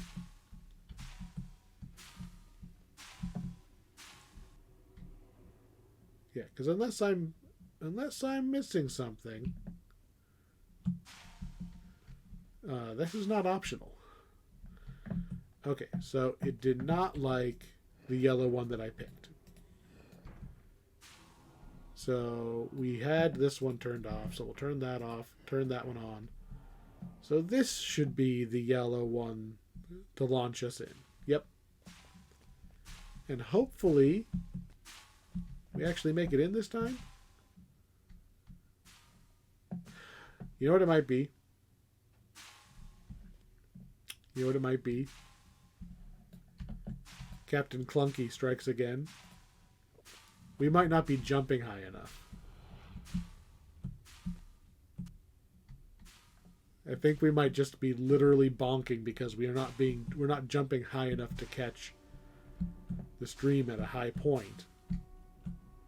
There we go. And yes, blue would have tried to blow us out, but Upon lighting the room, it was we were missing the jump, fills the structure. not that we were missing the puzzle. Okay, now that all of those are turned on, there's the air jet. There's no way that was optional, but I will take the 600 free XP, I guess. Alright, patch us up. I bonked my head a whole bunch. Buffs are okay, but I will refresh these ones. So, this boss. So remember, we did the knight chess puzzle in Enter the Kobold. There was the maze right under the dragon, the timed maze in Prey on the Hunter. You might think this was the puzzle, right? There's a puzzle for every quest. This was not the puzzle. This was the pre-boss puzzle. The boss itself has a puzzle. So, here's what's going to happen. We jump in here. We land very gently, summon Klin. And we're going to fight all of the little scorpions and stuff that spawn. I guess they were already there. They were stealth. We beat all these up. There's going to be a handful more little guys. And the boss is in that big room, dancing atop one of those lights out puzzles. If you can manage to solve that puzzle, it will instantly kill the boss. And you will get a bunch of bonus XP. However, if you step on one of these, or if anybody, the boss can do it. You step on these buttons in here, auto sphere of dancing, and you can potentially get get over here, Klin. You are embarrassing me. You can get yourself in. Oops. Klin is not. Oh, Klin is dead, so that's something.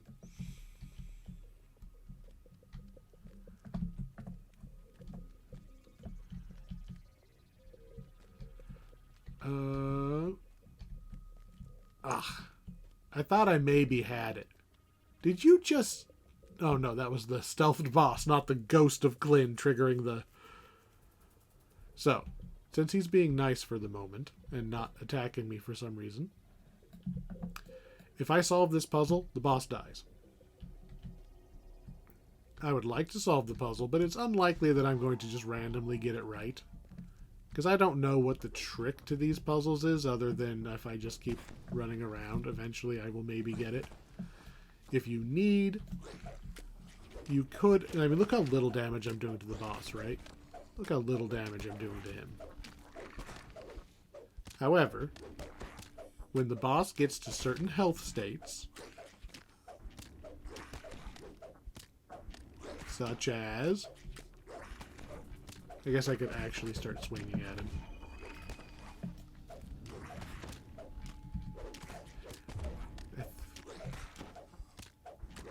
I'm pretty sure when you get him down to certain health, he will burn out one of the lights on the puzzle and make the puzzle easier to solve.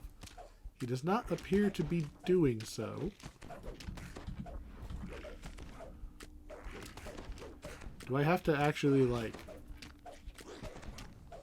kill him every time I want to do it? That'd be weird. Also, I'm taking a lot more damage than I'm used to. You're not supposed to just beat him up. You're supposed to have somebody tank him. Run. You can run around the upside of this room. There we go. Here, we'll raise Klin. You're supposed to have somebody distract the boss, and somebody else solves the puzzle. I could have pulled up on the laptop here. I could have just pulled up the solver. there's a website. You just tell it which ones. There's a grid, right? You just put your grid onto the solver. You say, okay, well, that one's empty, that one's empty, that one are all empty, and then you tell it which ones are lit up. You hit the button, it tells you exactly which ones to step on. You win. If you do it right, you get that bonus treasure chest. See that? You only get that if you killed him with the puzzle. I did not kill him with the puzzle. I killed him with brute force, so I do not get the bonus treasure chest. Now that the Cyberus Dragonshard essence is So, in your possession, return it to Reaver's how much was that worth as bonus? 2,000 XP, and that's with my minus 25% penalty, I think. 2,000 XP extra just for doing the puzzle. Sometimes you get lucky and you just accidentally solve the puzzle. The trouble is that the boss triggers the buttons as you are running around on them. So at best, you're running around in circles hoping that you accidentally solve it. You know, if you're by yourself. Much easier with a friend. Or with a stronger hireling that can tank for more than 20 seconds. I want to say that damaging him breaks pieces. It makes the puzzle easier. Maybe I'm thinking of a different quest, or maybe it only happens on hard or elite now. I don't know. But I'm going to go farm out those gems. Because remember, we need 2 more. Because we've gotten skunked this whole time we've been here. We need 2 more of those dragon gems before we can actually do the last quest. So I'm going to go farm those out. Maybe it'll be fast, maybe it won't. But there's no point in you watching me do that. Although I am going to just see if the Doomsphere is here before I sign out. Because the Doomsphere is cool. A feeling of great dread. Ooh. So here's this rare. Okay. Because a whole bunch of stuff randomly spawned the second we stepped on this patch. So we're just gonna get a bunch of free kills, right? And then there's a named Quell. And he's out. Did you give me the gen? No. Just runes. The runes aren't terrible. The runes let you... you can spend the runes to skip some of the quests. Like if you can't do Enter the Kobold, you can spend... I think after the first time you've done it, you can spend runes to skip quests by just buying the essences again. You can spend runes to buy armor. I believe you can spend runes to re-roll the abilities on your other runes. Ah, Big Spooky's not home. Alright, so I'm gonna go get those gems. I'll be back. Quick note while I'm running around. So I just came back into the gardens on this attempt, and there's just a chest sitting here by a tree. Just by itself. And there's my gem. I didn't even realize I could open it. I thought it was locked. Omerets of O-Gem. For free. I did not kill a rare. We've got 0 XP since I walked in here. I mean, the entrance is right there. Right? I walked in 10 feet. And there was just a treasure chest sitting here. I don't know why. I suspect that the lion rare is active and somewhere on the map.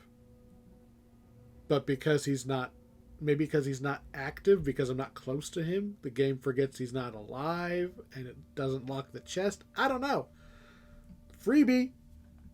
I still gotta go get one more. I ran over here and I killed the Warforged many times. Now we have Iskarite's gem. We can now continue with the pack. So what What bringing the gem from the Orchard of the Macabre did is I don't have to farm the gem out of the snowy area. In a perfect world, you've got all 3 when you get here. Or at least 2. Because the garden area is the easiest one to just go grab the rares really quick. I never found the lion, by the way. I am sure he was there. I ran around for probably 10 minutes just trying to find that lion. I was fighting lots of other lions. I am 100% sure he was on the map somewhere, and I just couldn't find him.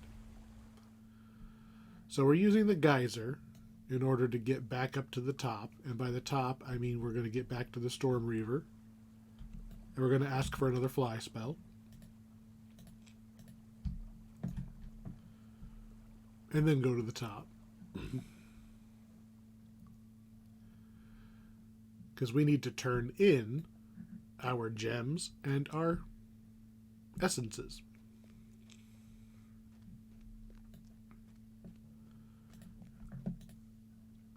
There's no harder elite on this. I don't know why this really counts as a quest. Like, it's not on the log or anything. It's just you instantly complete it. It's just, I'm not sure why they did this. It's got to be for, like, story segregation. Like, so you can come in here and somebody else can come in here. And because watch, what's going to happen is here, take the gems. Give the essences. So the essences are basically the key that lets us into Sorjek's lair, right? We are attuned with the magic so we can get in. What the gems do is he uses them to triangulate the positioning. So we can get in the door, but the dragon gems are how we know where the door is. As predicted, I can locate the souls of my brethren. He opens the door. I'm guessing that this is a quest because they didn't want you to be able to skip getting the gems. So, but you could just be partied with somebody. I don't know. I don't understand why it's a quest. So, here we are in the Eerie Forest. The area that I have done absolutely the least exploring because the rares don't matter anymore because we already have the gems, right? And at this point, I've already had to farm in order to get the gems, so I never really explore this one. I think I did it once for the sake of it.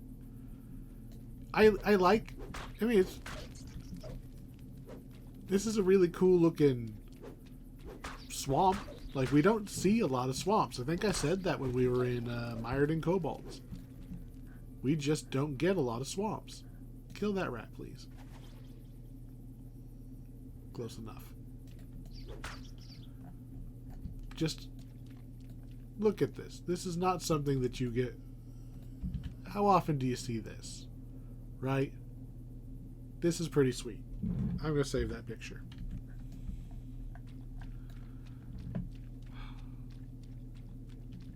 This could easily be like dark Feywild or something.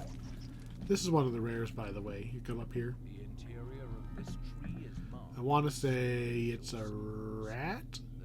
Like a bunch of rats spawn? I might be thinking of a different one. Maybe there's a vampire there. I think there's a vampire. I think there's a rat.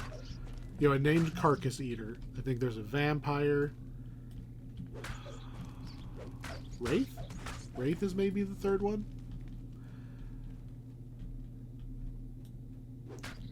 There's some wagons.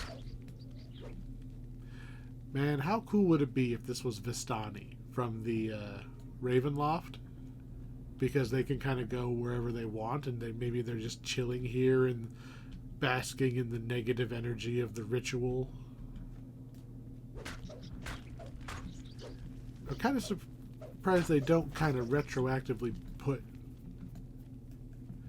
Planeswalker level guys just in more spots retroactively. Done it once or twice. We're mostly just following the road, right? We can see the yellow door on the map We're just running kind of towards the yellow door.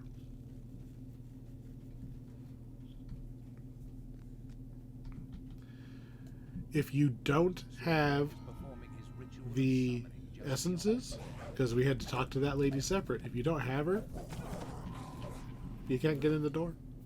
Sorry. Gotta go back. Stealer of Souls. This is a relatively big quest.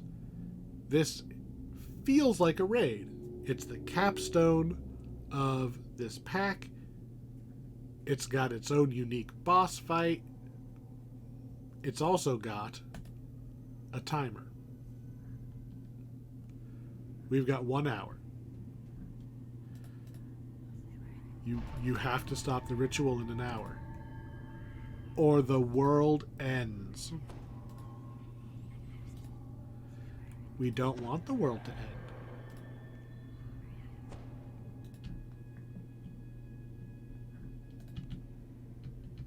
Glyn, were you really standing just outside of my... Anyway. We're going to go click on these runes. Rune number 1 just takes us into, I believe, the boss fight room. We can't fight the boss yet. It's a cool rune, though.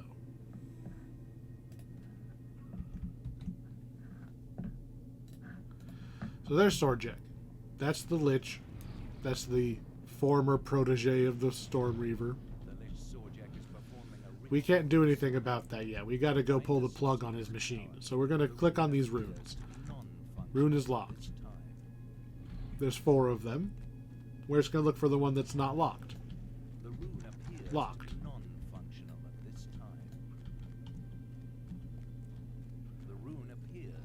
Okay, this was the right one.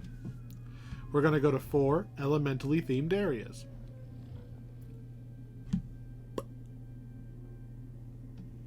Okay, I thought it was broken for a second there. This is Earth. Boop, boop, boop.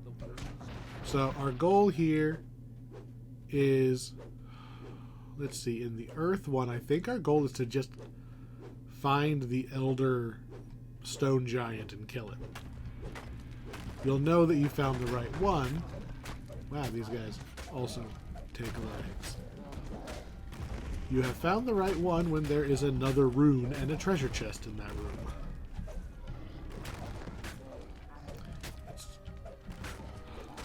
You're not really going to need to worry about there only being an hour to do this quest. Outside of, like, Temple of Elemental Evil, we've never taken an hour to do a quest. What do we got in here?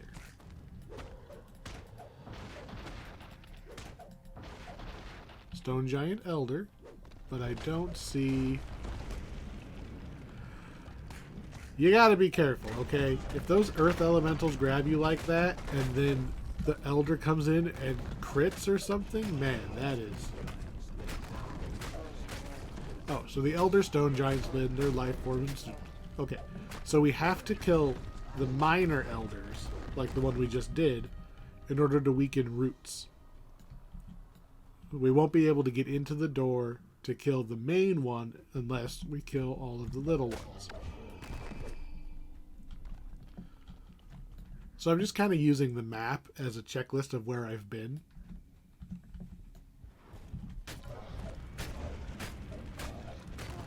That looks like it's probably the last spot, based on the purple in there.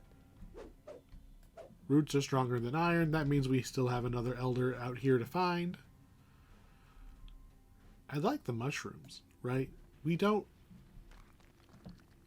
There's a lot of caves in this game.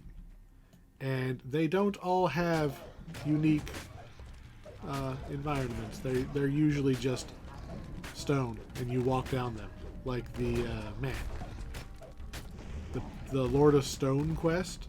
Man, it's just a freaking gray cave, and you're in there for 15 minutes running through a generic gray cave.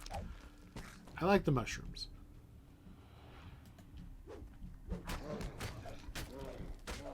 Alright. That's probably going to be our elder right in there.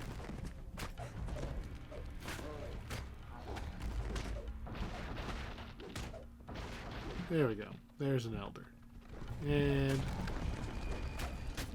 he's down.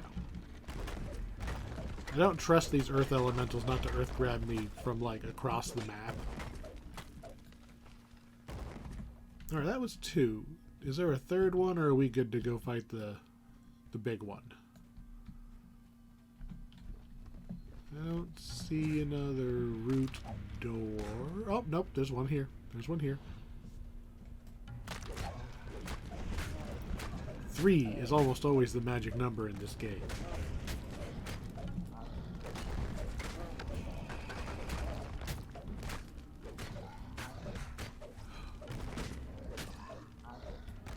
I feel weak.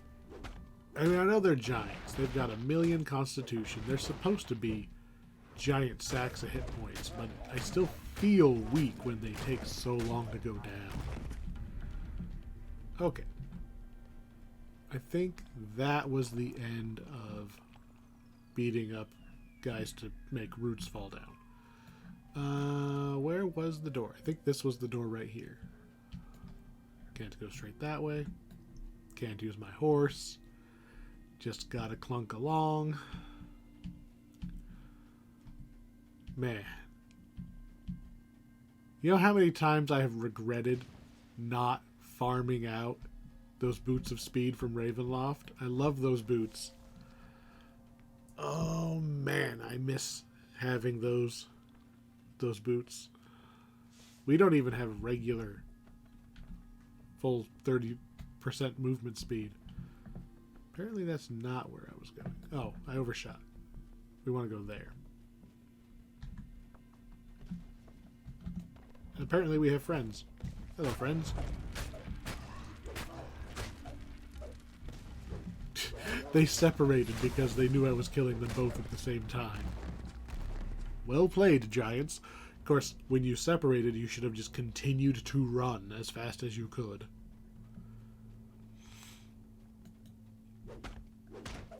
Alright, now we can go kill the Master of Earth. We have been tripped. I smite. I missed my smite because he pushed me away. Just generically spam adrenaline because it costs us nothing. Alright. He's down. We've defeated an elemental master. And now his friends join. Okay. Where is the rune? The rune is over there. Might as well loot the box. Push the rune. You're going to get a shrine at the end of each one of these. So, generous with the shrines. So if you're a caster or something, you could just nuke to your heart's content as you are blasting your way through here. That one is not locked. So let's see which one we get next. I think it's going to be... I'm pretty sure air is last. Fire? Ice. Water. This one's actually a little hard to do by yourself. Because there is some levers that you need to be pressed. And they're not solo friendly. At least they didn't used to be. Every time I say that, you know, I end up going and doing the quest, and it's like, oh yeah, we changed this 17 updates ago to make it not as much of a pain.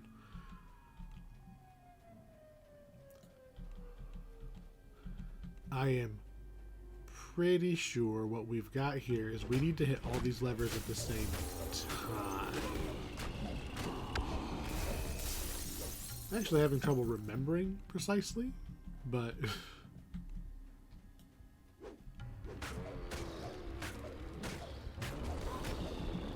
Like, same time, hopefully that means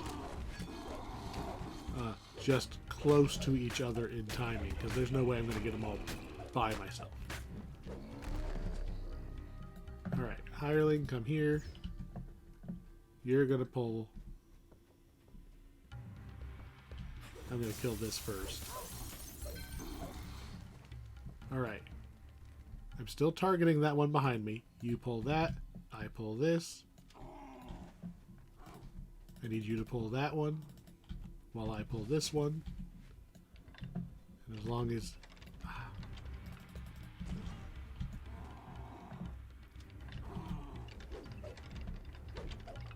I don't think he managed to get it.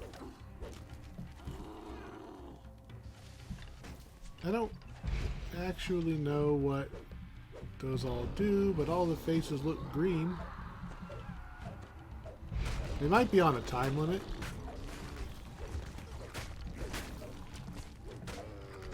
That one's not green anymore. We'll find out. First we're going to kill these guys. Hopefully they're not infinitely spawning, because that would just be annoying. Alright, are we done killing generic frost-related enemies? No? Okay. How about now? Let's just climb up here and see what we're looking at. Pretty sure the problem is that there are air jet traps that are going to blow us off of here.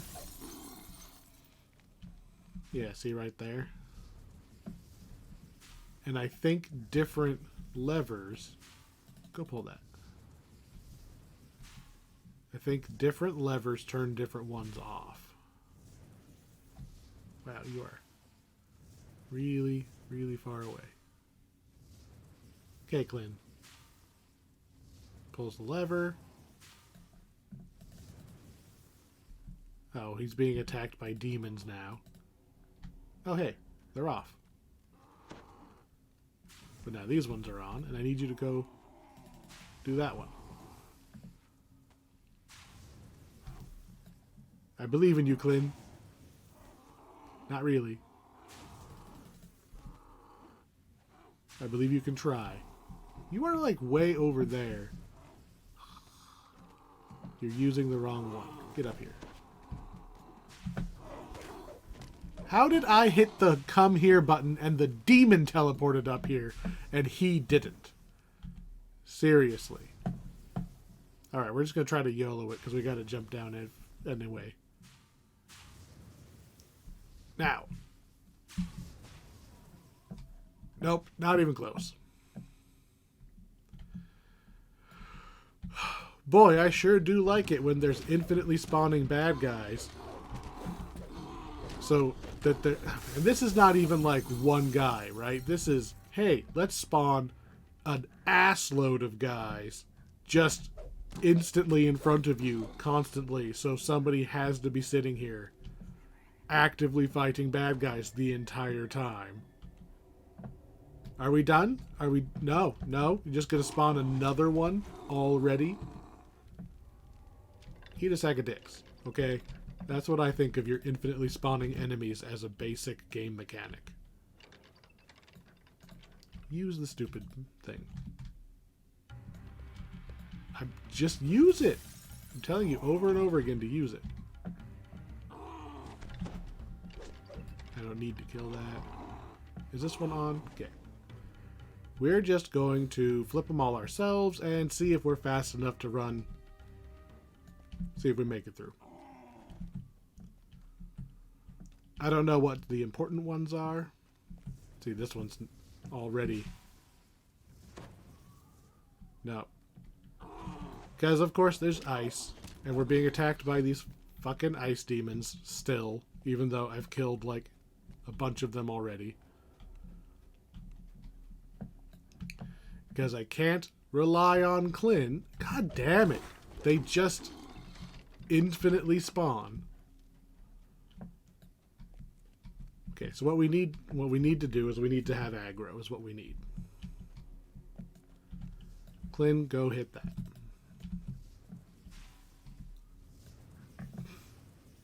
So what we're going to have to do is he teleports.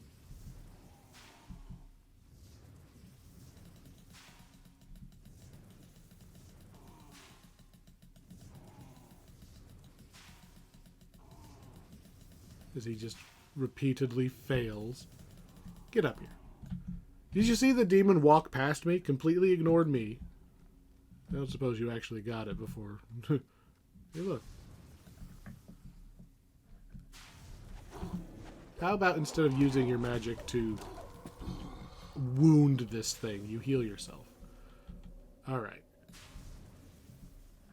Go hit the next one. The current plan is send him one at a time from up here so that I can watch and make sure he's not getting demon gang banged. And I can spam the button. Now see, he's under attack again. There we go. I saw the thing move. It is off. It took it a minute, but it turned off. Now I will tell him. Well, now I will kill the Ice Flencer, because they apparently can also teleport. Now I will tell him to do this one. Go. The lever is blocked. It's right there. Go get it.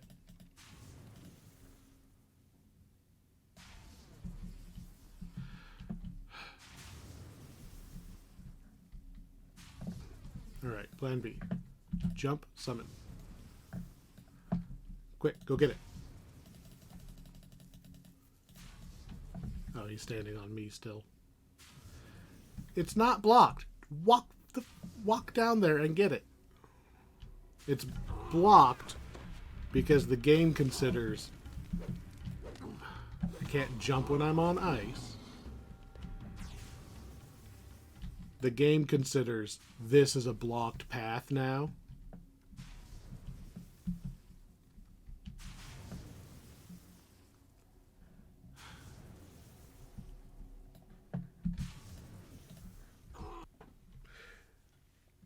I was playing a little loose and fast there. So, just to point out what I just did there, I jumped that gap and called the hireling so that when he came to me, he was over nothing and would fall down. And so basically to force him down to the ground level. Because he wasn't going to walk around like I wanted him to. So, sometimes it works. If you've got like a corner, you can jump from one, jump the gap, and then right in the middle, summon the hireling. He'll fall all the way to the ground, and you land on the other part of the platform. It's tricky, but sometimes you can force the hireling down so that you can get him to the levers. That's what I did.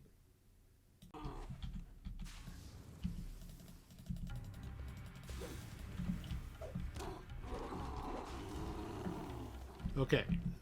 I got him to use it. I don't like that stuff doesn't despawn the second the guy's dead. This is a lot of...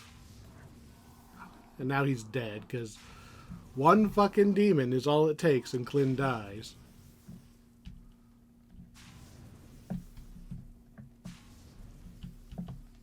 Can I target him from here? No, because he's not... He's right there. Hey, how about you walk slightly this way? There you go. Go pull the lever. Don't die this time. Thank you. Go pull that lever. Just preemptively. Go pull the lever. I could probably make this one. Just saying. I could probably make this one without failing. But I would rather Clint finished running over there. Oh, he's dead now again. Let's see if we can survive this one. And blows, and we run, and we jump. Really? We bounced off of the fucking corner because some fucking idiot decided that if you ever touch anything that's not straight, you go flying off in a random direction.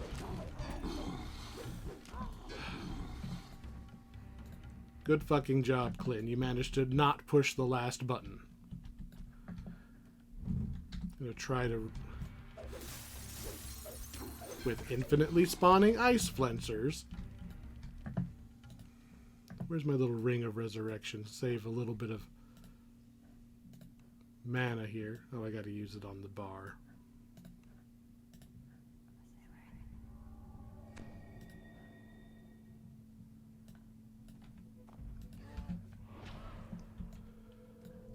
Summon your fucking demon.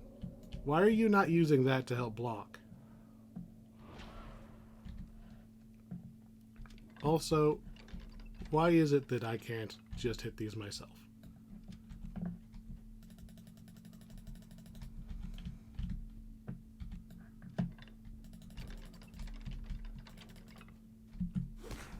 I don't feel like they are inactive for that long, but I like, how is he not?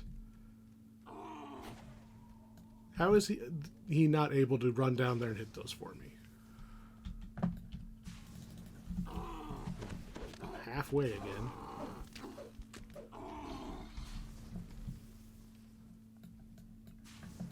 Clint, where are you? Okay, he hit this one. Preemptively trying to get him to hit the next one. I don't see... I think he hit it. I don't see any demons. Did we finally exhaust the number of demons in here? I don't see it turning. It turned. It turned. We just have... Finally. Finally. We are over here. Get up here, Clem. I think the Hezrau helped. It probably was attracting the demons, because he didn't get interrupted any of the times here. Ugh. This is the most annoying of them all. Especially because now we can't even see. Do not fall down, right? If you fall down because of sleet storm and all this bullshit, I can't see shit. So we're gonna get out of the AoE. Kill all your friends.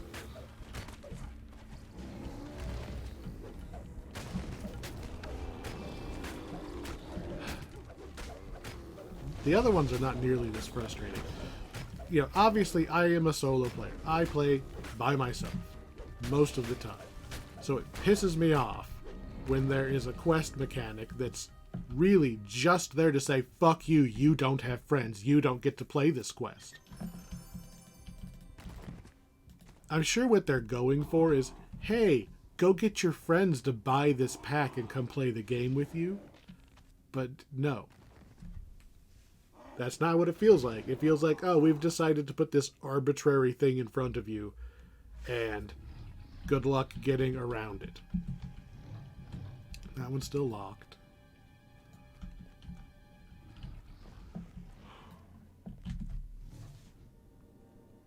I don't like mandatory, you need more players to do these kind of things. I can get through there easier, okay? Because I run around with all of my extra hirelings, like the Feywild Muse and all of them. So I usually have like 5 hirelings. I can put one at every lever, or leave 2 of them to run around and fight the demons. Like, I don't have just one hireling to have to sit here and revive and hope doesn't die too many times. Because what would you do if you came in here with anyone who couldn't cast revive on the hireling? I mean, heaven forbid you're... Like, seriously. Oh, I didn't recast the... Where are you now? You went 2 fucking steps and died.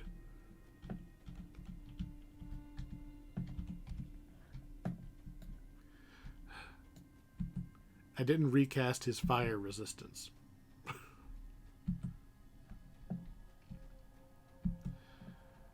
Hirelings are not smart enough to not jump through lava. There we go. I had to wait for his ghost to respawn over here, because otherwise he would respawn in the lava. There we go. Now you have fire resistance. Please stay there. Stay there. I don't need you for the fire section, so just stay out of the way. I mean, he did his job, right? He did his job. He pulled the levers.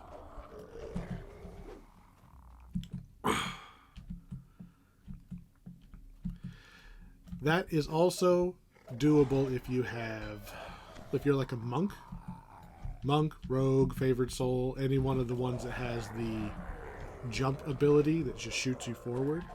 You can skip some of that because you can literally jump the gap, so you don't need to actually go through the air things at all. You just boing boing boing your way through. I'm just gonna cut straight across here. Just like when we were in Enter the Kobold, I am not afraid of fire area. Look at that. 20 fire damage from deep Fernia lava. This is lava from the plane of fire. 20 damage. I probably don't even need to be killing these things as we go. We have to kill these ones to open the doors. So now we have to flip some levers. I'm going to catch Clint up a little bit. There are levers. I think there's one right there. So we're going to... You know, Clint, would you heal yourself so that you're not at half health while standing around doing nothing?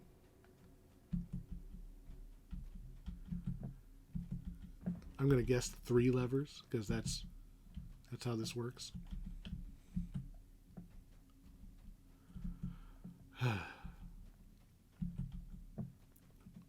We spent, what? Probably 15 minutes in just the ice section. That's what it feels like anyway. Alright. Rune number 1.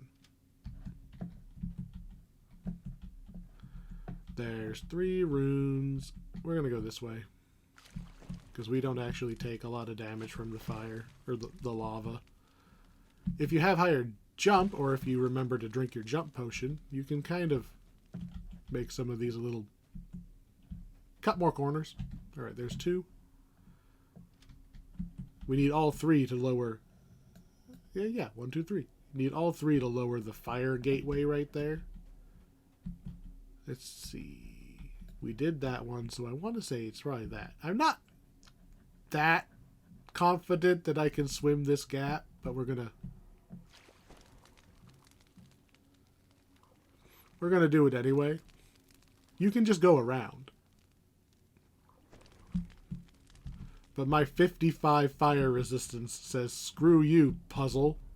I'm not running around. I'm going straight for it. Summon Clint back to us. And here we go. This guy's not even going to be a fight.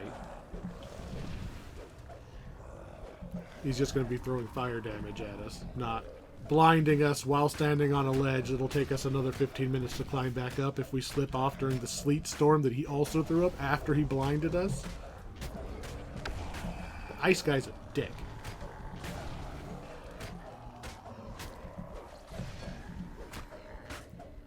This quest is level 17. We're level 20, using Adrenaline to boost our damage, which is an epic level ability.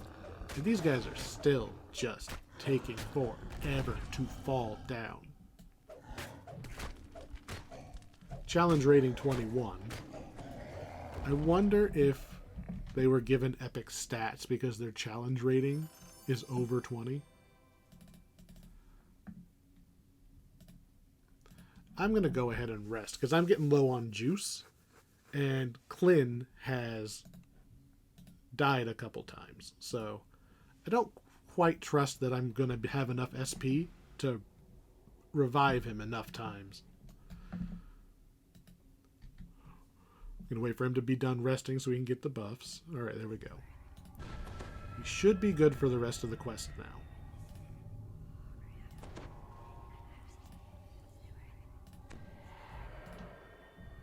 And I'm going to throw Death Ward up just to be safe.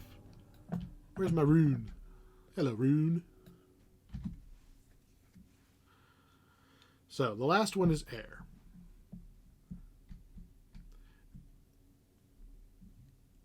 I don't remember there being a gimmick to the air one, other than it has air elementals in it.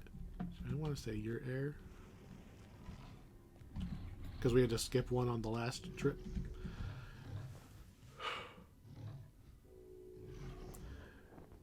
There's air elementals, and you're in like this space-looking section.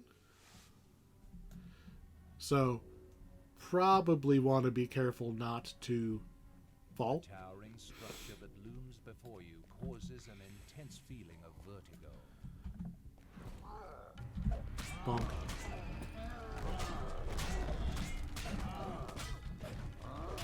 So there's our first rune right there. One down. You know what else would be nice? If these guys didn't die in bright white flashes across my entire screen over and over again, completely blinding me until their little death animation is done. I get that that's because I'm doing holy damage with like the smite, and they're giant, so it's literally just makes the effect giant. It is annoying though. There's our second rune. And we're gonna keep climbing. There's our way out. Is that portally right there.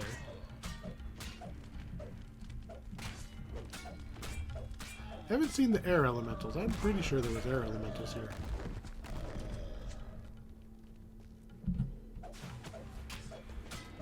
Bonk, bonk, bonk. As he tries to push me back into the trap again. Where's my rune? It's probably... oh, it's way up there. I see it. Like I said, this one, not much of a gimmick. I don't remember if you die if you fall off or if you just respawn back where you entered. I wouldn't recommend falling off. Oh, there you are, air elemental. I mean, that's the threat. The threat is falling off. Is there any reason to go any higher? I don't think so.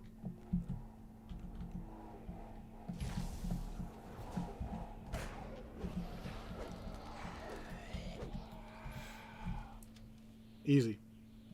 Boop, boop, boop. Hit the rune. Rune?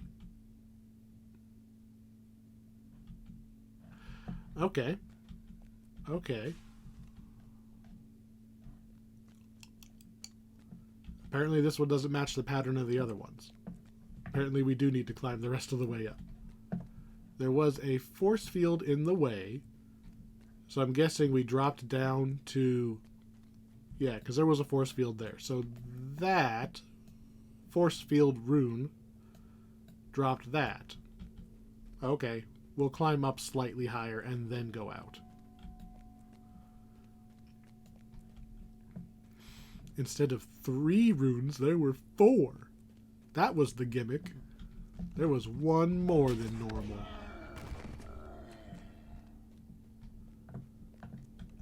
Yeah, because here's the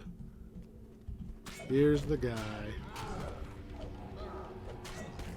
I'd like to try to one-shot that air elemental. He buffeted us a little bit, but we didn't get thrown off.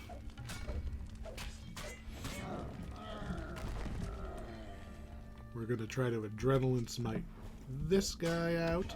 There. Just you and me. Just you, me, and a big pile of smites.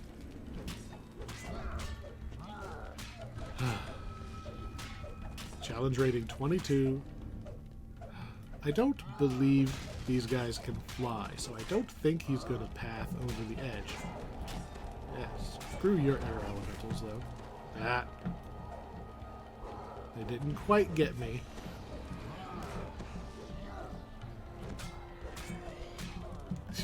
just casting healing spells on himself.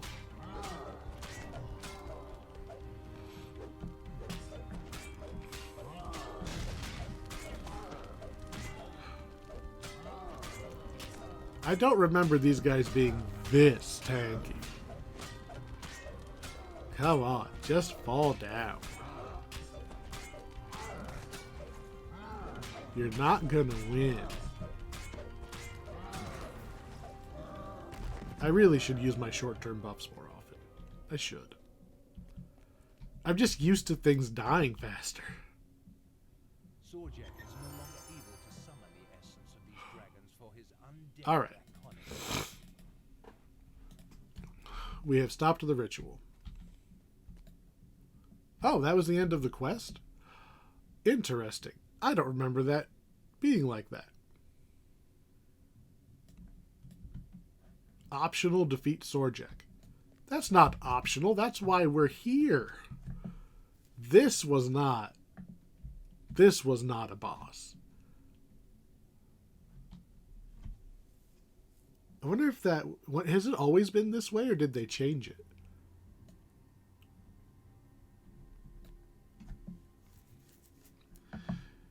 Guess what?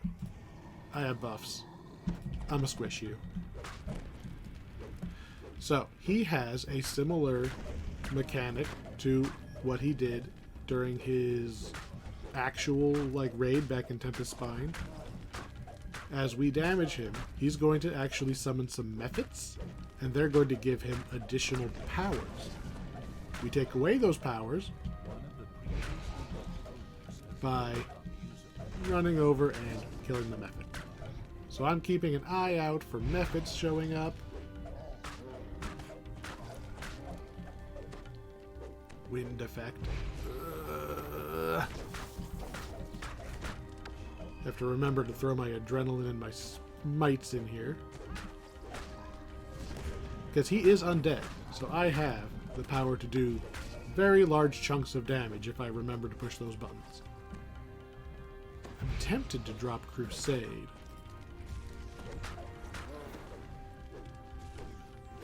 Of course, I keep getting pushed by the wind. Yeah, Crusade was not worth it. Adrenaline is a lot better.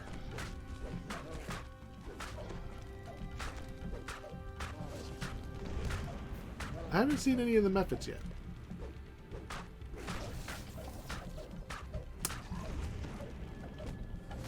Where are you at, mephits? Did they change that?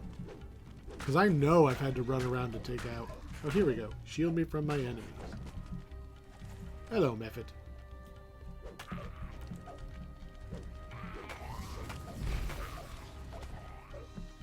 And... dead. Back to beating this guy up. Oh. That was a well-timed thunderclap, because I was about to use my adrenaline on that smite. I don't think it canceled my adrenaline, though. Ooh, 3,000 damage. Nice. Challenge rating 28.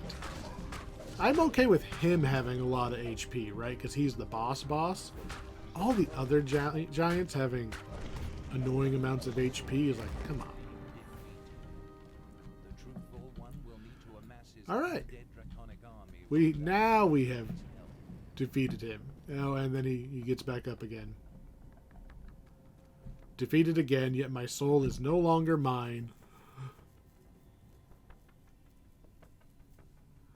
So he stands up again and teleports away. If I remember right, part of his deal is... Ooh, a Sovereign Rune of Power. I don't remember what power is. I think that's just, what, SP? Just magic points, maybe? Whatevs. So, when we were back in Giant Hold Tor, we had to kill the giant and the dragon, like the blue, white, and black one. We had to kill them at the same time for them to stay dead. I suspect that same magic is here. We killed the giant. We did not kill the matching dragon, so he just got up again. But he retreated. because we beat the crap out of him.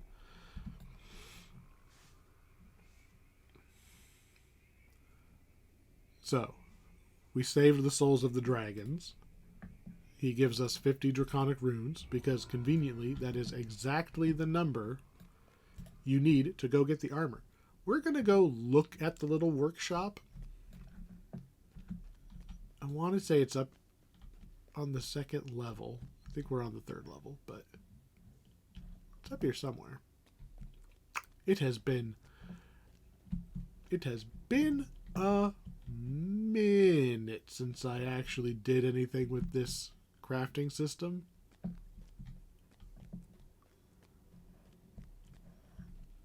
So I'm not 100% sure where it is, but I'm pretty sure it's up here. I should probably just go get Fly from Storm Reaver.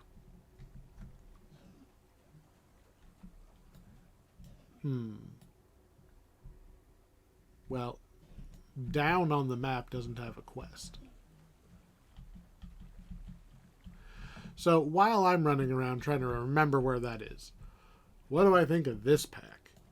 This is an old pack. There's no epic mode for this one, which is kind of a rarity because a lot of old packs have been upgraded into split, heroic, and epic.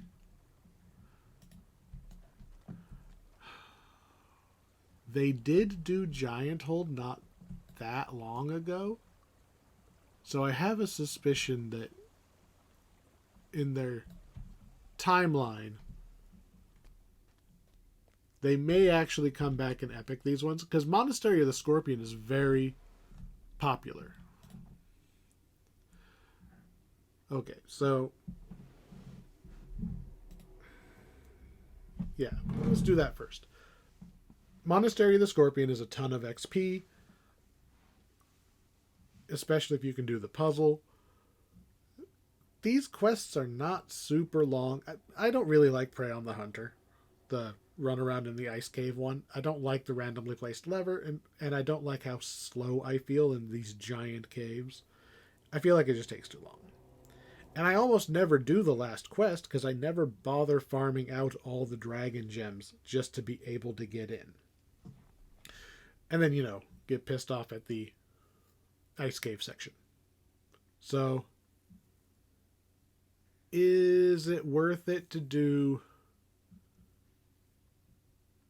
Monastery of the Scorpion, which I like that quest, and Enter the Kobold, which is okay? I don't think I would buy this pack if I had to rebuy everything. Like, if somehow I say I was just making a third account. My son decides he wants to play. He's like, Daddy, go and buy me packs. I'm not buying this pack. Maybe on sale, if it's 75% off and he just kind of wants to have collected one of everything. But the armor here is super outdated. They have updated it so it's not as asinine to put together as it used to be, but it's still outdated. There's no epic mode.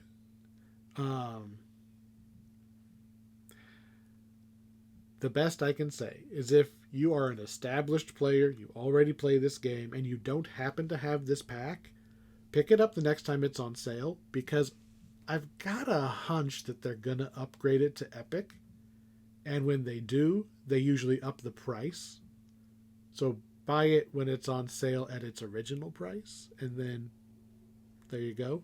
Of course, anybody who's been playing the game more than a year and a half already has all these packs. So, I don't know.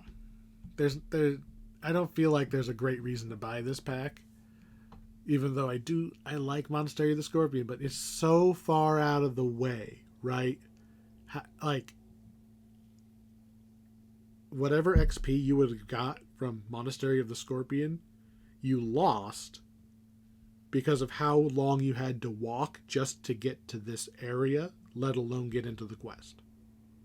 Like, the XP per minute calculation needs to count the time it takes to accept the quest, like the guy over down by the bank, run all the way up to the top of that little tower to take the ship, to jump down, to come down in here, to talk to the Storm Reaver, to talk to the guy, the dragon and the other one, and then run across to get into the zone, to go run to Monastery of the Scorpion, and then actually do the quest. That is a not negligible amount of time to prepare a quest versus just running. If you're just grinding XP, then you just do something that you're already standing next to twice. Maybe one that has loot. Go to Sharn, run Sharn twice. But if you are here, you use those draconic runes we've been picking up this whole time. You can pick your armor suit for 50. That's why you got 50 as the reward from Tear. Or Tear. You know, so by doing the whole chain, they give you enough for the armor. Apparently you can now choose your Eldritch runes. And then... That's interesting. Why are 2 of these 25 and one of them's 50? Which one was Eberron? Eberron was Prey on the Hunter. Why is that the one they're charging you double to have to skip? Because it's the one I don't like? They're just being mean. Anyway, you can skip a quest by spending your runes if you really want to run Stealer of Souls again. Or you can choose an Eldritch rune. This is not all of them. This is just a big pile of them. Cold resistance, death ward, electric resistance, fortification, improved false life. We already have one for greater false life, but there's 3... I want to say there's 3 tiers. Dexterity-based skills, constitution-based skills. Charisma-based skills is something, because at least back in the day there wasn't a lot of things that boosted use magic device. I don't know. Fortification. I'm never going to use these. Dragon Touched Eldritch Altar. You stick your armor in there, you stick the rune that you want in there, and it enchants your armor with that rune. 1, 2, 3 different flavors. For 1, 2, 3 different flavors of rune. Look on the wiki. It has a list of stuff. It's not worth it. It used to be worth it. It looks cool. I like how most of them look. It's not worth it. Anyway. Whew. Where are we going next? We're done with level 17. That means we're up to level 18. And we are doing the second to last episode of free quests. We've got 2. We got 2 now. 2 free level 18 quests because they literally added a new free quest like the last update. So yes, they are still adding free quests. Brand new. I've never done it. And then a really old one that I don't want to do, but we're going to do it. So yeah, free quests next time. Alright. Thanks for sitting through all that, especially as I got really mad at the ice section. My friend's going to get mad at me because he really likes this area. But this is, unfortunately, one that I gotta say flat out skip. Anyway, you all have a good night. Thank you for watching, and we'll see you next time.